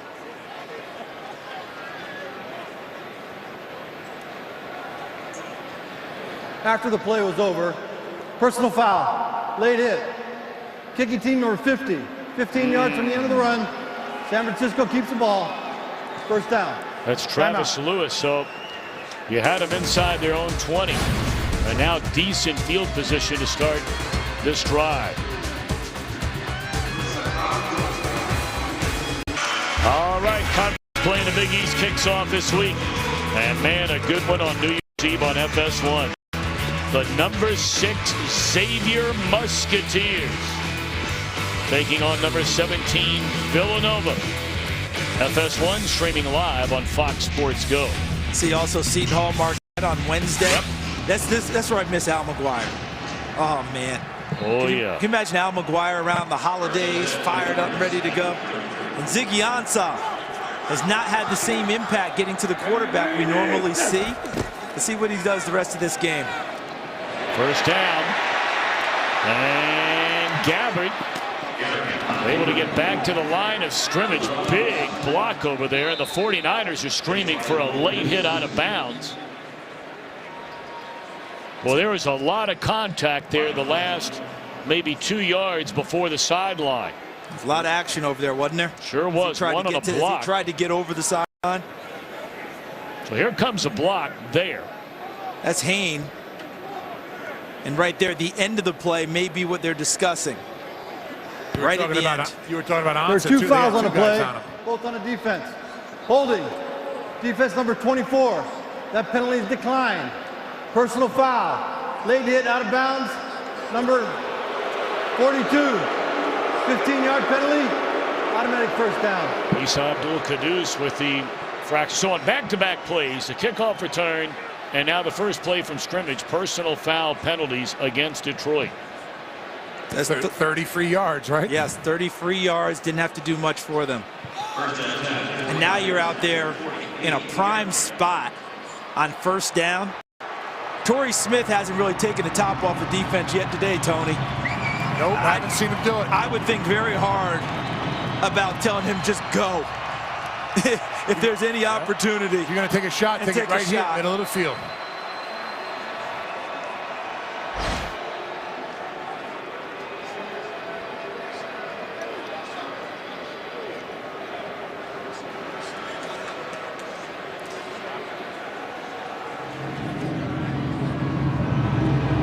Torrey Smith wondering what's going on. We broke the huddle. We got to the line of scrimmage. They moved the ball back a yard. Don't run him too much back and forth. Let him save it so he can run down. That's exactly right. And pay off my play call here. Come on. Here's Torrey Smith here. Well, they're going to hand it to Hain. Smith was too tired.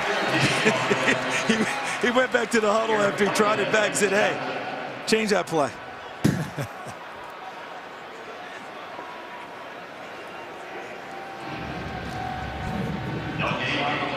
Where Smith had so many big plays over his first 4 years in Baltimore. Big time long ball threat. It's not worked out that way in his first year as a 49er. A little delay to DeJuan Harris. Good solid tackle there made by Diggs, and we check in again, the game break in Los Angeles tonight. Hey, Falcons trying to keep their playoff hopes alive against those unbeaten Carolina Panthers. Matt Ryan throwing into double coverage downfield, but the receiver he's throwing to is Julio Jones, and yeah, he's going to win that. He's a beast. 8 catches, 148 yards so far for Julio. 14-10 Falcons into the fourth. Those are the games, obviously, the Panthers have been pulling out, not only this year in an undefeated season, but over the last couple of years. Late and tight. Here comes a blitz. That looked like a flag. No flag. Smith got tangled up over there. It looked like with Tahir Whitehead, a linebacker in coverage here. Let's see if their legs got tangled up and they just called inadvertent. See, he's working with Nevin Lawson, 24. Now, yeah, he just kind of went to the ground on that. Well, hit Lawson right in the nose. Lawson was so busy trying to make sure he caught up to Torrey Smith, he didn't find the football. Football found him. Golden Tate stands inside the 10. His team leading with under 7 to go in the third quarter by 6.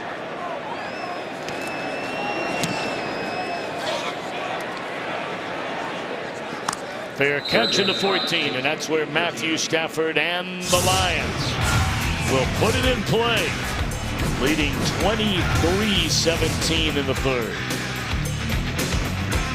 Today's game is sponsored by the Ford F-150. Every other truck is history.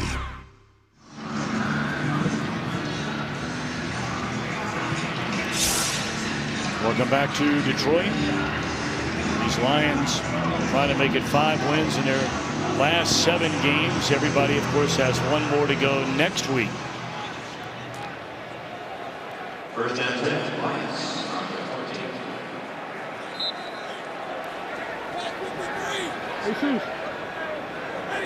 Under 7 minutes to play here in the third quarter. Stafford to throw it on first down, crossing pattern, and Johnson his 3rd catch of this half after having just 1 in the first half. Well, hurry up offense we got going here, guys. Trying to change up the tempo a little bit. Why not? Trying to up it. Theo Riddick went up for a first down up to the 28-yard line. And it's not just changing the tempo and trying to move things a little bit quicker. When you go no huddle, stay on the line of scrimmage, you limit substitutions.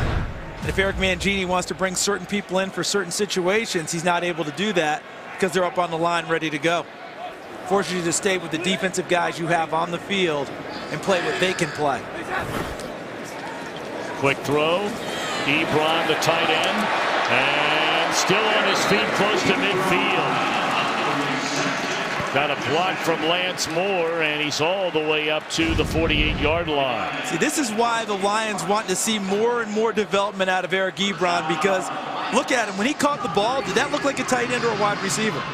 And that's what we're talking about. His ability to flash and get into the open field and create big plays, keep improving his hands. They'll continue to develop more and more packages for a man of his talents. A 20-yard gain for Ebron. 4 catches for him, 49 yards. Tiptoeing, looking for any room, and enough to get 1.5 yards is Riddick. And there he is, Jim Bob Cooter. Before, the most famous part of his coaching was his name. Now, it's his coaching. He's finally being recognized for it. People didn't know him before. He was a quarterback's coach. You don't hear about him, wasn't calling plays.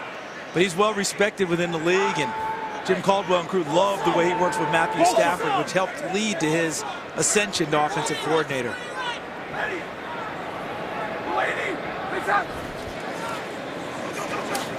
Abdullah surrounded by 49er tacklers, and that'll be a loss of 1/2 yard on the play. Johnson, Bowman, among others, in on the stop, and a 3rd down upcoming. 49ers trailing by 6. Absolutely no one on defense was fooled on that play. I mean, they ran to that play as fast as it developed.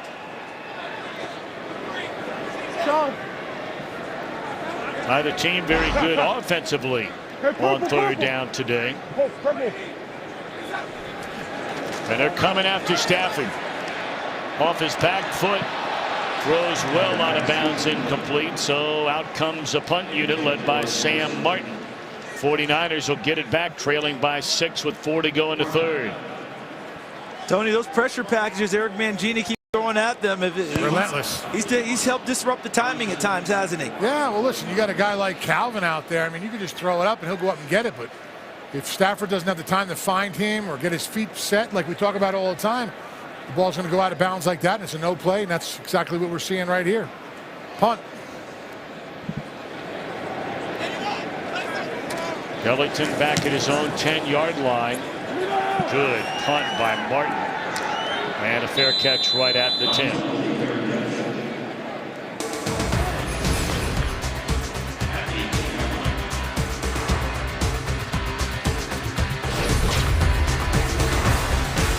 From our second family to all of you, our engineers, guys in the room, Scotty and Nate. Nate's been around since cave drawings, by the way, before television was ever invented. Tim, Rick, Zach, the latter handling all the audio. And there he is. And there is Tony Siragusa. Goose, you a little bit bitter that the guys were shown without the Christmas sweaters? Yeah, little, you know, got to be in the Christmas spirit. I'm with you. New Year's coming up. I want to wish everybody a happy New Year out there also. Happy and safe New Year. Yes, indeed. Be responsible, please. We echo it. How about this field position for San Francisco to start off? Talk about not capitalizing on the personal fouls on the last drive. Now they're backed up. Come out throwing. And a lot of running room for Quentin Patton, still on his feet and run out of bounds close to the 40-yard line. Patton, 3rd-year receiver, next to 0 playing time his first 2 years in the league, and he's had a nice season this year. And this is tough because watch Stephen Tulloch, because the pattern's going to cross his face. See 55? And you're asking him to run with Quentin Patton, a receiver. That's tough right there. Unless he's able to wall him off and take him off of his route, he's behind each and every time on that type of a play. Harris is stoned at the line of scrimmage by Taylor. You definitely want to block the big guys up on the front. He was just unblocked, came right through, and that was it. Coming right at you right here. Huge hit right there. Coming right at you, folks. That's the ones you wait for as a defensive lineman. Come through, back's right there, his feet aren't planted. You plant him. Play action, and Gabbert. Again, it's Devin Taylor. Taylor had 3 sacks his first 2 years in the league. And that is his 6th this year alone. Tony, what do you think about this back-to-back plays here from Devin Taylor? What's nice is he sees the guard coming on the pull. He plays the run first. Sees it's not a run. It keeps climbing right to Gabbert. Wraps him up. I mean, that's a heck of a play back-to-back. If you're going to pull a guard out there, he's got to get there. Yeah, he was late on that block. And Andrew Tiller was unable to get there. 50-plus sacks this season on 49er quarterbacks. And on 3rd and forever, Ansah comes down the line to wrap up Ellington, and that's all for the 49ers. After the big game, the sack really hurt him. And guys, that was a possession for the defensive ends. Devin Taylor, back-to-back plays, and then Ziggy Ansah finishes it off. 3 tackles made, 3 plays by the Lions by their opposite defensive ends.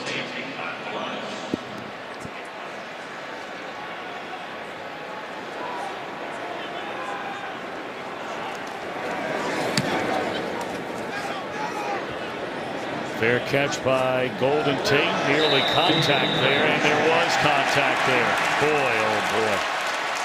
You know, you might be short on talent, but when you make mistakes like we've seen the 49ers make in this game, it is not a surprise. They have won 4 games all year. And when you're working with that type of a margin of talent, you can't afford those types of mistakes. You have to be very talented to overcome a lot of penalties. Fair catch interference. Kicking team number 47. 15-yard penalty. Detroit keeps the ball. That's Marcus Cromartie. The 10th penalty against the 49ers in this game. Big stand by Taylor. Also a sack. His team leads by 6.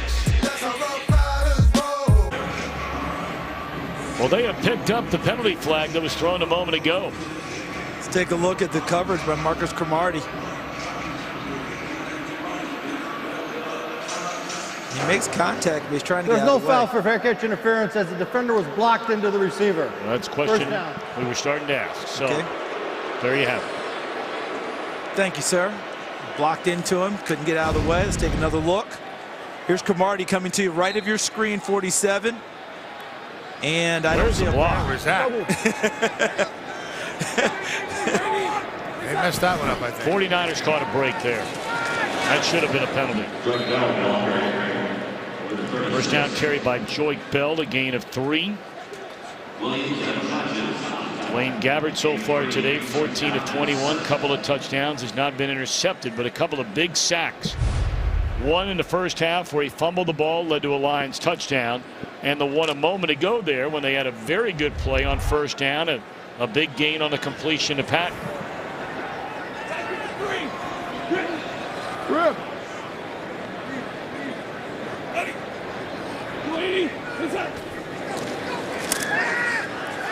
Screen to Bell and read beautifully by the 49ers. Defensive lineman there. You saw that, didn't you, Tom? Tony Girard-Eddie, number 63. That's what you were describing about how well it was read. Defensive lineman. Look at the inside. Girard-Eddie right here, 63. Watch him read the screen and then stay with the back. He becomes a cover guy. Yeah, they got to sell that a lot better. When the back comes up and just shuffles his legs, you know something's suspicious. Nice. 53 solid. Purple. They're down in 7. Here comes a blitz again. And a completion made. And did he get to the first down marker? It looked like he might have been getting greedy, he being Golden Tate, and man, did he take a shot. Eric Reed with a big-time pop. I think NaVorro Bowman may have made the first swipe. But what a hit by Reed. Watch. There's a swipe there. Bowman holds him up just a little bit, and there's the hit from Reed. So the spot can be challenged. Let's take a look. He got past our yellow line on the initial hit and was knocked back. We understand this spot. is a play that can be challenged if Jim Caldwell's team is short. I'd be very surprised if them guys up in the box don't yell down to the sideline and tell them to challenge this. But does he get forward progress just from the hit? That's my question. Do you get forward progress just from the hit? That's the key in all this. Or being able, or can you just knock him back? I mean, that's going to be the issue, because you knock him back, he makes another run, and he goes bigger. They're not taking it back to this spot of the initial hit. That's the biggest problem with that forward progress rule. Is if a guy gets knocked back and he turns around and runs 60 yards for a touchdown, you give it to him. Yep. See, so he's passed. He's passed the yellow line, but there's the hit knocking him back that finishes the play. So should he get the full benefit of all that yardage? That's the question I have. Because to me, he got knocked back. He's still a runner at this point. If he spins out and runs, he's still able to go. And that's a big-time hit that knocked him back behind the first down marker. And the other part about it is, Charles, is where was the ball in all that? The clock is going to wind down to end the third quarter before he challenges. I think we read his lips a moment ago that he is going to challenge. He's clearly listening to somebody up here that's telling him to challenge or not. A 6-point Lion lead. We're back. Fox NFL Sunday after a word from your local Fox station. Call here. Let's check in with the former head of NFL officials, now with Fox, of course, for many years, Mike Pereira. Mike, what are they looking at here? Well, what they're looking at is the forward-most point of the ball, which gets to the line of gain. Now it becomes the issue of forward progress. Now he's knocked back, and he doesn't regain his feet. And that's the key issue. If he doesn't regain his feet and then is able to then move upfield, then he gets that forward spot of progress. And I think this is a pretty clear example of not getting your feet back. And so to me, they ought to reverse this and make this a first down. So, Mike, if he had regained his feet, let's say he takes that hit and he spins like a top, reestablishes as a runner, and then they tackle him back there, then it's a loss, correct? That's correct. Then it would not be. He wouldn't get that forward point. Thank you. After reviewing the play, the runner did get to the 43-yard line, so it is a first down. Detroit does not charge a timeout and won the first challenge.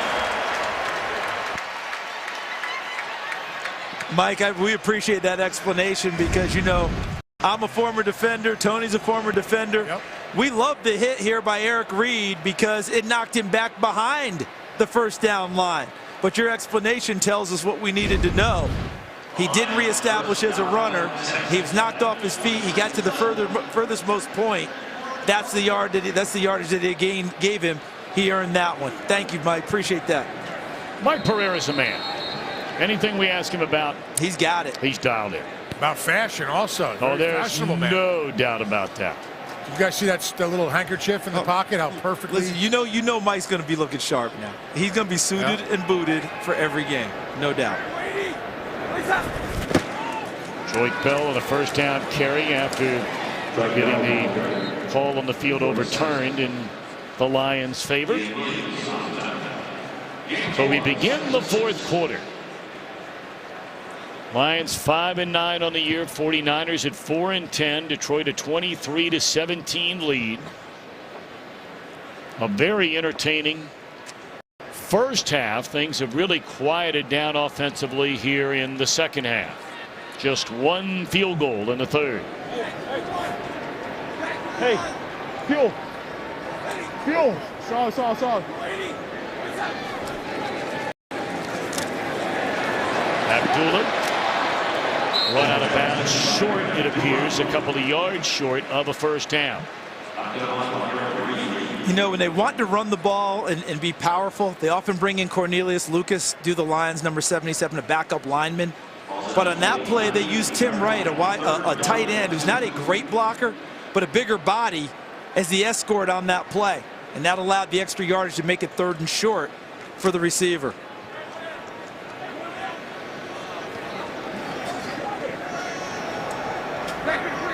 Ball. Has it happened again?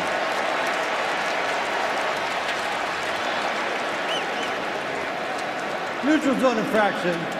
Defense number 58. Unimpeded to the quarterback. 5-yard penalty. Results in the first down.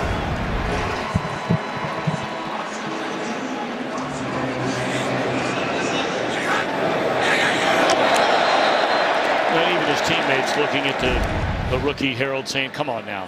You see Jim Tomsula talking with him. I have no idea what he said, but I know what my dad would have said when he coached me.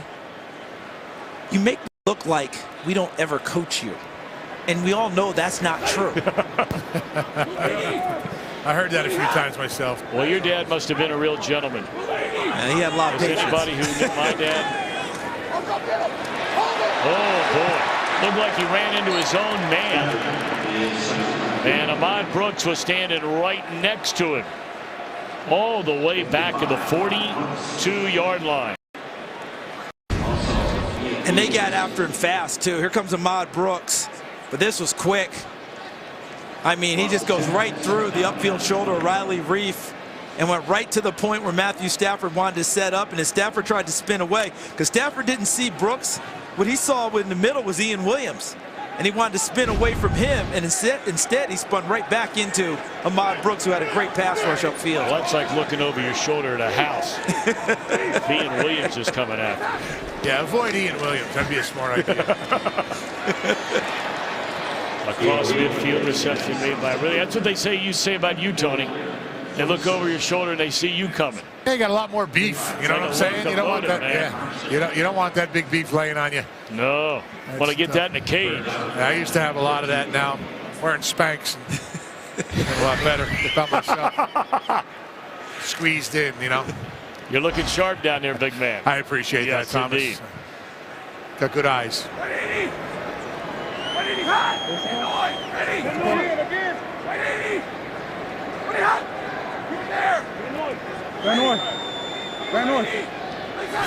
They're down at 12. Big play for the 49ers.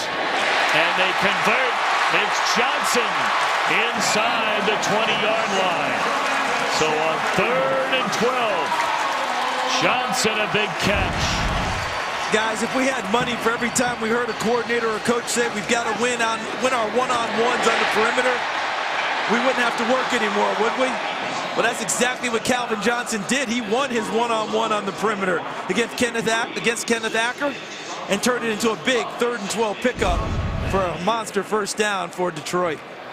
Calvin Johnson now 5 catches, 4 of those in the second half, totaling 76 yards in the game. That one a gain of 29.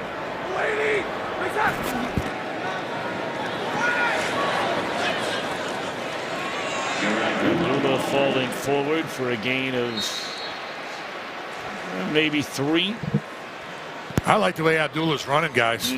I'll tell you what, watching him down on the field, there's not much there, but he seems to find a little crease, and he just drives his legs forward and always falling forward for a positive yardage. Well, Tony, that's what you just said. I mean, it looked like a gain of 3, and he found a way to slither for another 4. And guys, when you look at him at 5'9", 203 listed, he doesn't look like a powerful guy, does he? But he is. He ran that way in Nebraska, starting to find his way more and more here in the NFL. And what's the best part today? We haven't talked about the ball being on the ground. Ball security for him, paramount. Stafford being chased, gets it away. Riddick dodges one tackle, slips another, picks up a first down. Crossing the 7, that's where he needed to get. I'll tell you what, they're bringing a lot of pressure. If they would just tackle better in the open field, they'd be playing pretty good ball here, San Francisco. They just can't tackle out on the outside. Well, here comes the pressure, and Hodges was the first guy. But one word comes to mind for me. First Matthew Stafford, and then Theo Riddick, and the word is nifty. I mean, how about the move by Stafford to stay alive, get the ball to Riddick, and then how about the moves by Riddick to get downfield and pick up the first down, almost stepping over the sideline to get there.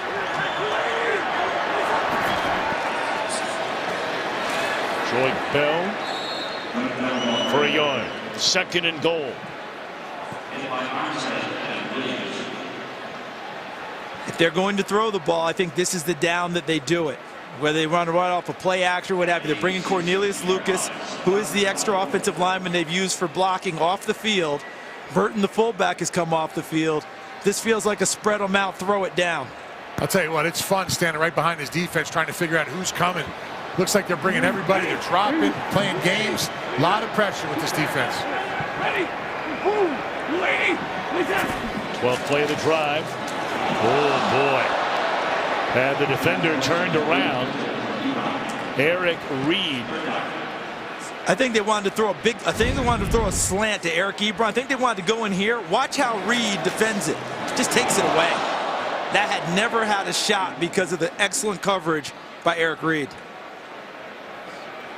Right now, 3rd down and goal.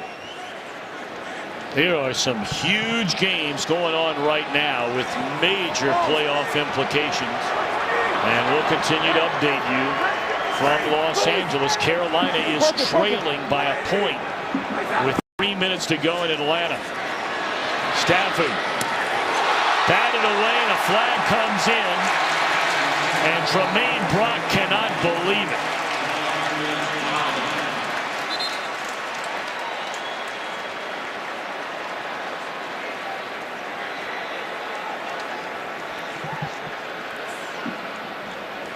So here's where Golden Tate Pass is. interference. Defense number 26. Foul 30 in, going break up the 1 yard line. Automatic first down. See how he's got a hand on him there at the end, and he's grabbing. It's like my cousin Vinny. Next time wear a suit of cloth, Mr. Gambini. And he was grabbing cloth on that play. That last play had one-on-one coverage on Calvin Johnson to the corner, and he decided not to go and take it. Let's see what happens on this play. Now he's on the other side of the field. Rock has him one-on-one right there. Let's see if he goes at it. That would be right here, Tony. The big fella, Megatron. Well, you know they'd love to get him a touchdown today. Final home game of the year.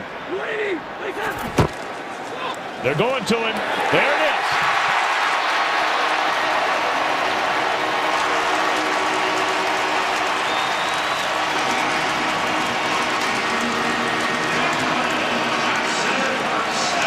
Final home game of this season. Some have wondered, is this the final home game for Johnson as a Lion? Tony, you had it. Yeah, you know what? I was surprised he didn't go on the play before. But I know they went and they brought up one of the safeties up to stop that inside route. But Calvin's just too big of a guy not to go to him. Well, he has such a big range. You know, all he is, long arms, basketball player, go up and get it. But what he did, Tony, is he sold the fade first. Right, with the outside move, and then was able to get back inside with ease. Well, they're going to go for 2 to try and make it a 14-point lead. Now, let me tell you something. There's no reason not to go right back to him, is there? No, they got to be him right up here. Same coverage, one-on-one. It's Golden Tate in motion. They're looking for Tate. And he is knocked to the deck. A failed 2-point try. But Johnson, his 8th receiving touchdown of the season, his first of the day with 9:04 to go. Today's game on Fox is sponsored by Sprint, Switch Today, and Save. By the U.S. Army. And by Burger King. Now get 10 chicken nuggets for $1.49 only at BK.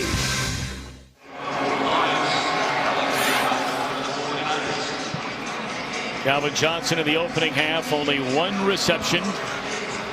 He's hauled in 5 here in the second half. 30-year-old named to his 6th Pro Bowl this week. Out of Noonan, Georgia. Has been undeniably the Lions' best and most popular player during his 9 years.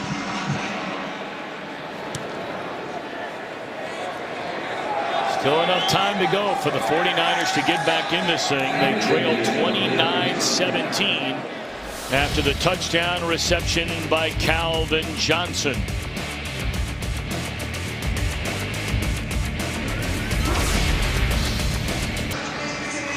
As San Francisco heads into the offseason, there's the head coach Jim Tomsula. I would think, in my opinion, finding out if you have a franchise quarterback, what's it going to be? Is Kaepernick going to come back and you make him the guy? Is it Gabbert? Do you have to go in the draft, or what are you going to do?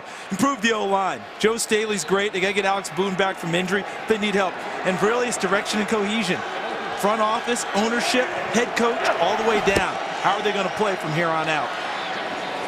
Well, you know, let's face it, right now with a fan base, it is very ugly for the 49ers. I mean, they've had airplanes flying over the stadium their last couple of home games. The stadium, by the way, which was a little more than half full in their final home game last week against, or second to last home game last week against Cincinnati. And flags attached to airplanes about holding Jed York accountable. He was the one who had the line, "Hold me accountable." Yeah, the owner of the San Francisco 49ers. Yep. CEO.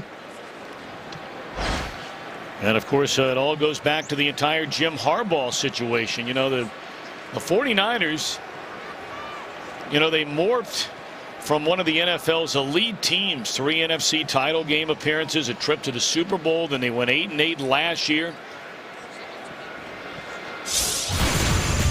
2012, one play away from a title, where Sherman, the incredible tip, kept him out of another Super Bowl. They underperform. They tell Harbaugh goodbye.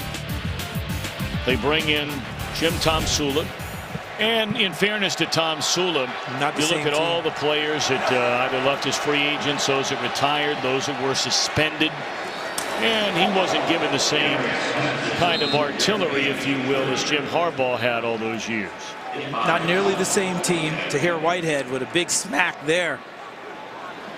Even though they picked up the first down, he made his presence felt. But Jim Tomsula in the front office with Trent Baalke, the GM, the owner, Jed York, they've all got to get together. Okay, how are we going to go about things? What's going to be our identity as a team? Because they're really starting over with a brand new core of players. When you look back on Harbaugh and the numbers they put up, 44-19. And that's counting 8-8 as last year, correct? I mean, that is some kind of run. And of course, Jim did an unbelievable job at his alma mater, the University of Michigan, in his first year this year. Gabbert gathers himself and throws a little bit high. All right, we talked about the Panthers trailing. Let's hear more back in Los Angeles for a game break. Yeah, and that 18-game winning streak is serious jeopardy. The undefeated season looks like it could be over. 4th and 5. Cam Newton's pass to Greg Olsen incomplete. Falcons up 17-13. Just 1:44 to go in that game, trying to run out the clock. And that's huge for a couple of reasons, isn't it? Mike Hill telling us the Panthers may lose their undefeated season, but Atlanta stays alive. They need help, a lot of help. Seattle and Minnesota to lose out. But if they win out, they would be right in there in the tiebreaker. Gabbert running around, able to get it off, completes a pass to Hayne. That's a nice job there by Gabbert to at least keep the play alive. Now they fall short of the first, but down with 7:20, they're going to go for it on 4th down. Yeah, they have no choice on that.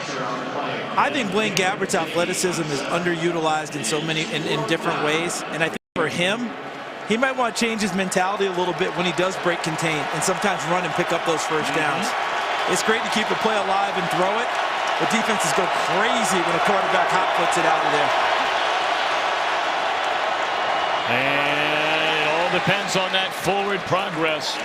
No chance. It looks like Hayne is short. Yeah, about a yard short, guys.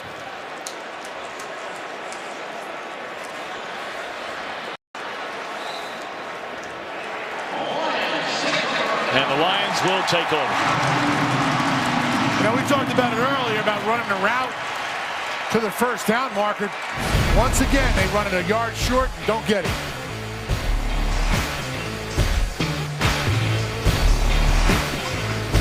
Today's game is sponsored by Amazon Fire TV. So long, showhole.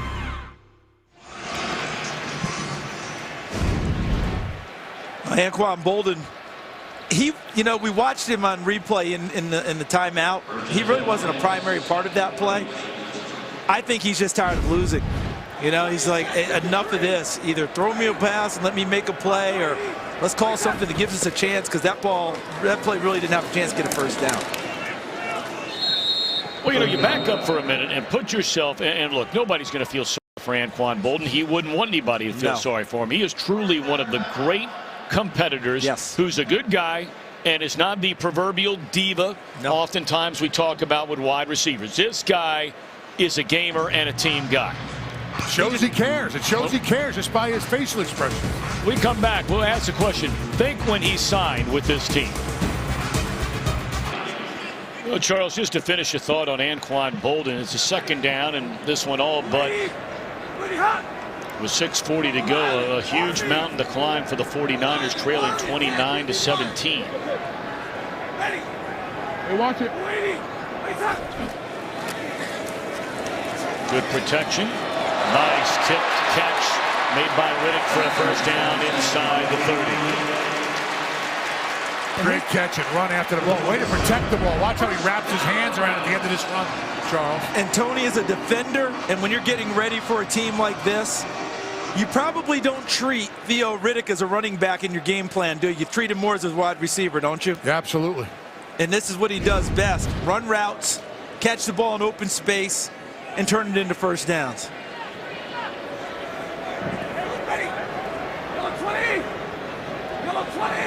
Riddick is closing in on the all-time Lions franchise record for receiving yards in a season. Amir Abdullah. All right. Are the Panthers still undefeated? How about it, Mike Hill? And the answer is no. Down by 7 here with just over a minute left. Cam Newton stripped by Vic Beasley. Adrian Claiborne gets the recovery. And the 72 Dolphins can go ahead and light up those cigars.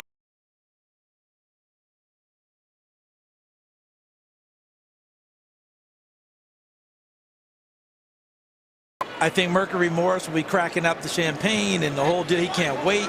But Don Shula won't be because his son Mike is the offensive coordinator for the Carolina Panthers. That's right. And he told us that'd be okay with him. Right. But he still got a smile. But there's somewhere deep inside. Yeah, that's right.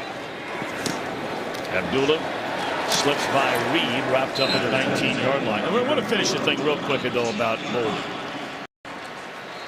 You think about where the 49ers were when Boldin made the decision to leave the Baltimore Ravens. The Ravens had beaten the 49ers a year before in the Super Bowl. Yes.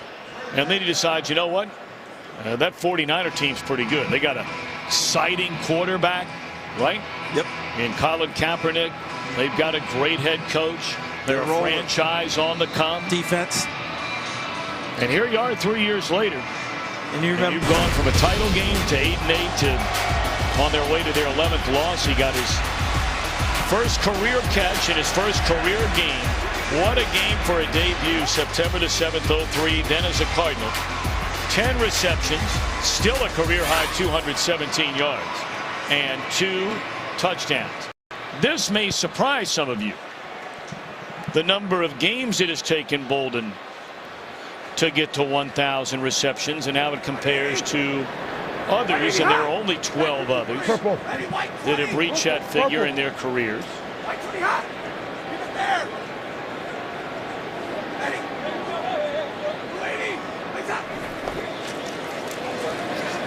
3rd and 2. Stafford a run for the first down.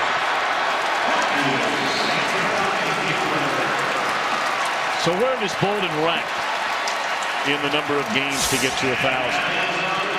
How about 5th? 5th fewest games. That's serious company right there, too. You better believe it. Hall of Fame, Hall of Fame, Hall of Fame, Hall of Fame. We've got one in, right? Jerry Rice is already in, correct? Right. Everyone else is going at some point. But how'd you like to be a Hall of Fame voter trying to figure out all these receivers that are going to go in? Because the number explosion has really skewed a lot of things about what's a Hall of Famer and what's not. But all those guys, I think, played at a Hall of Fame level. Well, Rice is the only one on that list that was not in the quote-unquote entire career of the passing game. Some might argue when you have Jerry Rice, that's why it did. That's why it changed, without a doubt. Flag down, ball inside the 5-yard line after the carry. Offense number 75. 10-yard penalty, repeat first down. So that's Larry Warford getting another penalty, but truthfully, this is the time now as we take a look at Detroit. This is where, as an offensive lineman, with the change in coaches, remember they let Jeremiah Washburn, the offensive line coach, go, as well as Joe Lombardi, the offensive coordinator. Ron Prince moved from tight ends to take over the offensive line. Tony talked about this at our meeting last night. You got to change mentality, too. They're used to standing back and pass protecting. But Jim Bob Cooter and Ron Prince want them firing off and run blocking. Here's a great time of the game to get more reps in as a running team. Yeah, that's the whole thing. You know, they talk about muscle memory in any sport. You know, when you're an offensive lineman, the only thing that you're doing is going backwards, backwards, backwards every week. You know, all of a sudden you become, you know, a person going backwards. You know, when you come out and you can go and establish the run and hit somebody, come out and be the hammer instead of the nail all the time, I just think offensive linemen want that. They want to set a precedence. They want to show that they're aggressive to the defensive linemen. They don't want them attacking them all the time. And I think that's where the run game helps you in a game like this, where you're trying to go and get first downs with, you know, the ball on the ground, where you can work that clock. Second down, Stafford to throw it down the middle, and there's Johnson inside the 5 to the 1, and the ball is loose. No, they're saying it's down. Ball is down. The ground caused a fumble. Johnson took a big hit, and that will put him very close to the 100-yard mark receiving on the day. Let's see if he completes the process of the catch, because that really came into our lexicon with the Calvin Johnson rule. Didn't you do that game, Tom? I did. That was in Chicago on opening weekend many, many years ago. So the 49ers are going to challenge this call, that the ground caused the fumble.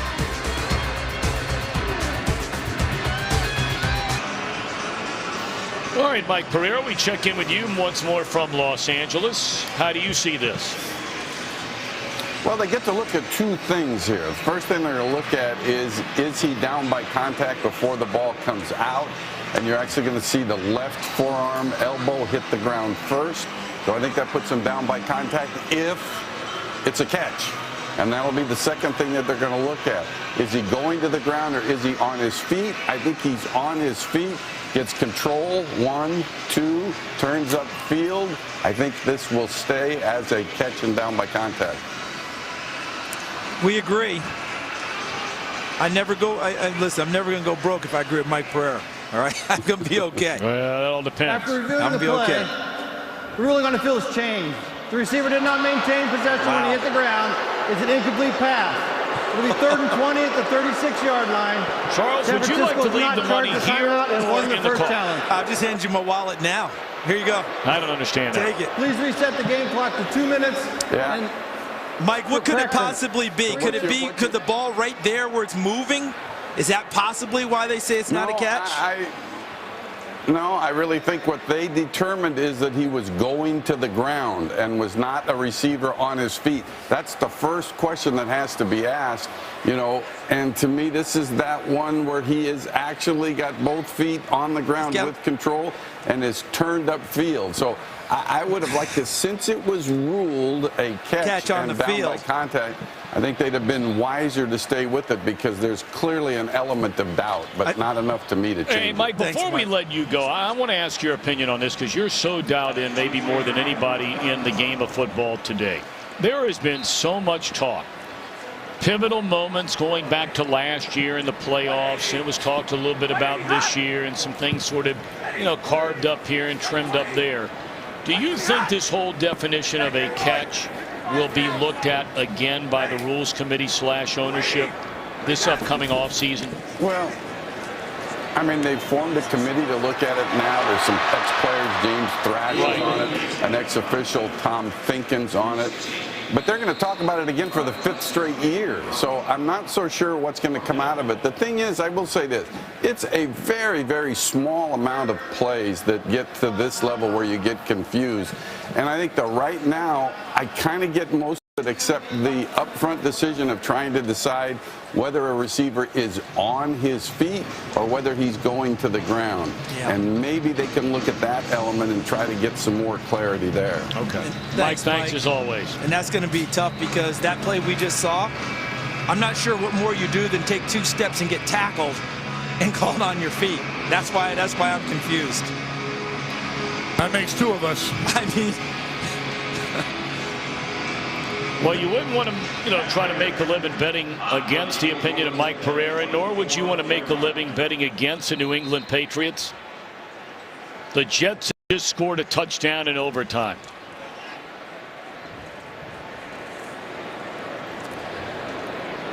"34-yard field goal try, and it is good by Prater to make it 32-17. We mentioned a moment ago that Riddick was knocking on the door of the Lions single-season franchise record for receiving yards by a running back. And indeed, he has just surpassed the 84 year of James Jones of 662. Riddick, by the way, with 7 receptions today, now has a grand total of 73 on the year. That's not too shabby. If I'm reading my own writing correctly there. No, I beg your pardon. 76. What if you died and you were brought back to life? Well, this January, one man will find out from the executive producer of The X-Files. In 24 comes a new drama, Second Chance. Series premiere is Wednesday, January the 13th, only on Fox. And we're getting towards that time of year where some coaches wonder if they're going to get a second chance to continue on with their teams as they go forward. Jim Tomsula is only in his first year in San Francisco. I'm pretty sure he'll get a second chance and he'll be moving forward towards next year. Other guys may not be getting that second chance. I think Jim Caldwell, there's been so much talk about it. I'm big of the camp of patience, and if you feel like you've got the right guy, don't pull the trigger so fast. They're in the playoffs last year. They played better over the second half of the year. I wouldn't be surprised at all for Jim Caldwell to be back. I think that he should be. Listen, teams, if you look at history, teams that have had stability in coaches and people went a long time, they've been very successful. Can't have a short time. Well, while we have a moment, let's send it back to Los Angeles for a game break.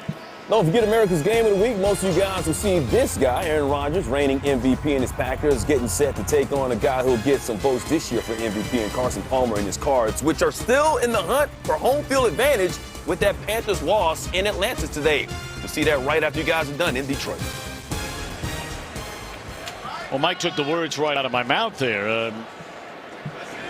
If the Cardinals can win and then beat Seattle next week, and Carolina gets upset next week, their finale will be at home, as we mentioned earlier. Things get interesting, don't they? Well, same amount of losses. When you go into all kinds of tiebreakers, the teams did not play during the regular season head-to-head. I believe, if I'm not mistaken, just off the top of my head, the next tiebreaker would be your conference record. And if indeed that happened, the Cardinals' only 2 losses of the year, only one of the 2 against the Rams, was inside the NFC. The other was in Pittsburgh.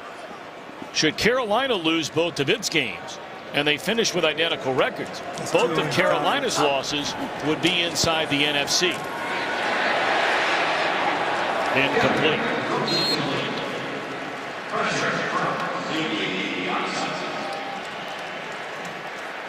This was a 3-point game, 20-17 at halftime. The Niners in this half have run only 14 plays total, and now 16, including the first 2 on this drive. And that's really a pattern for the 49ers all year long. They've run the second fewest number of offensive plays in the league. The only team to run fewer plays, the St. Louis Rams, and they're brutal on offense. Incomplete. I just want to get a real quick happy 80th birthday to Joe Gagliano, our sideline producer. Nick Gagliano's dad, 80 years, 12 years battling cancer, and you know what? He's winning. Yes, he is. So there's hope out there. Amen. Happy birthday. Happy birthday, Joe. Hey, Dad Galliano, happy birthday. And your son's a good man. Got that right. Nick can't get out of this cold fast enough. Ready to get back to Arizona. And a thin blood, right? Yeah, that's right, Tony. Not guys like you and me, pal. Thick like syrup. That's exactly right. Real men. Yeah. Ah. Guys like Charles Davis going back down to Florida. Nick going to Arizona. Our producer going out to La La Land. Real men are ready for the winner in the Heartland tee.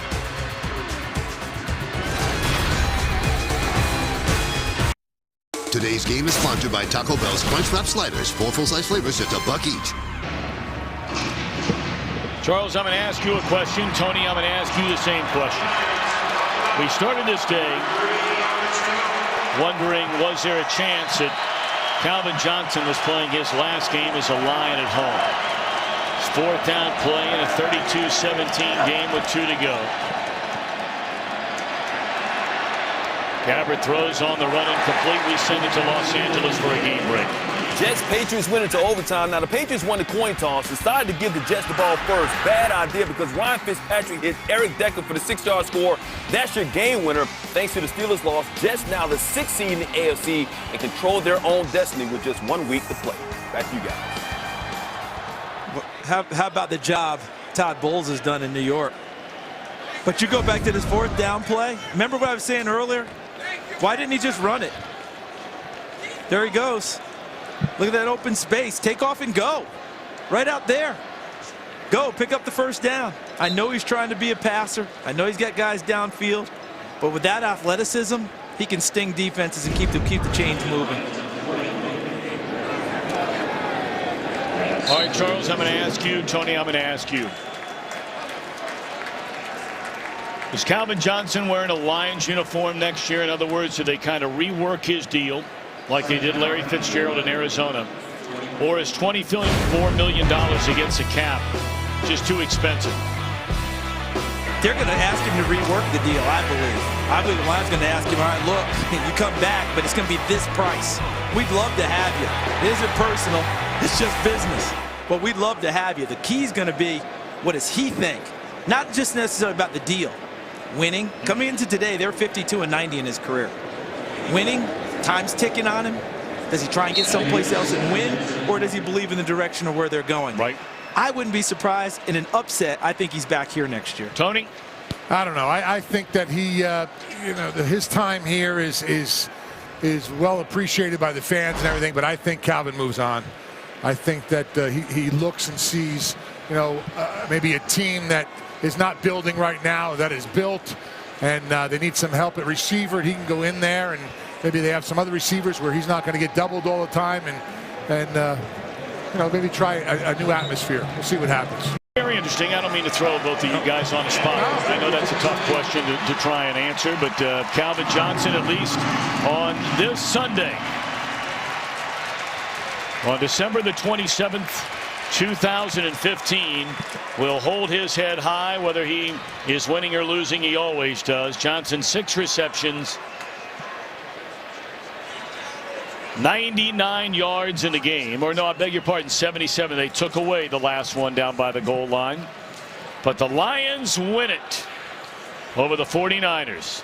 It's now time for the State Farm Game Break Show.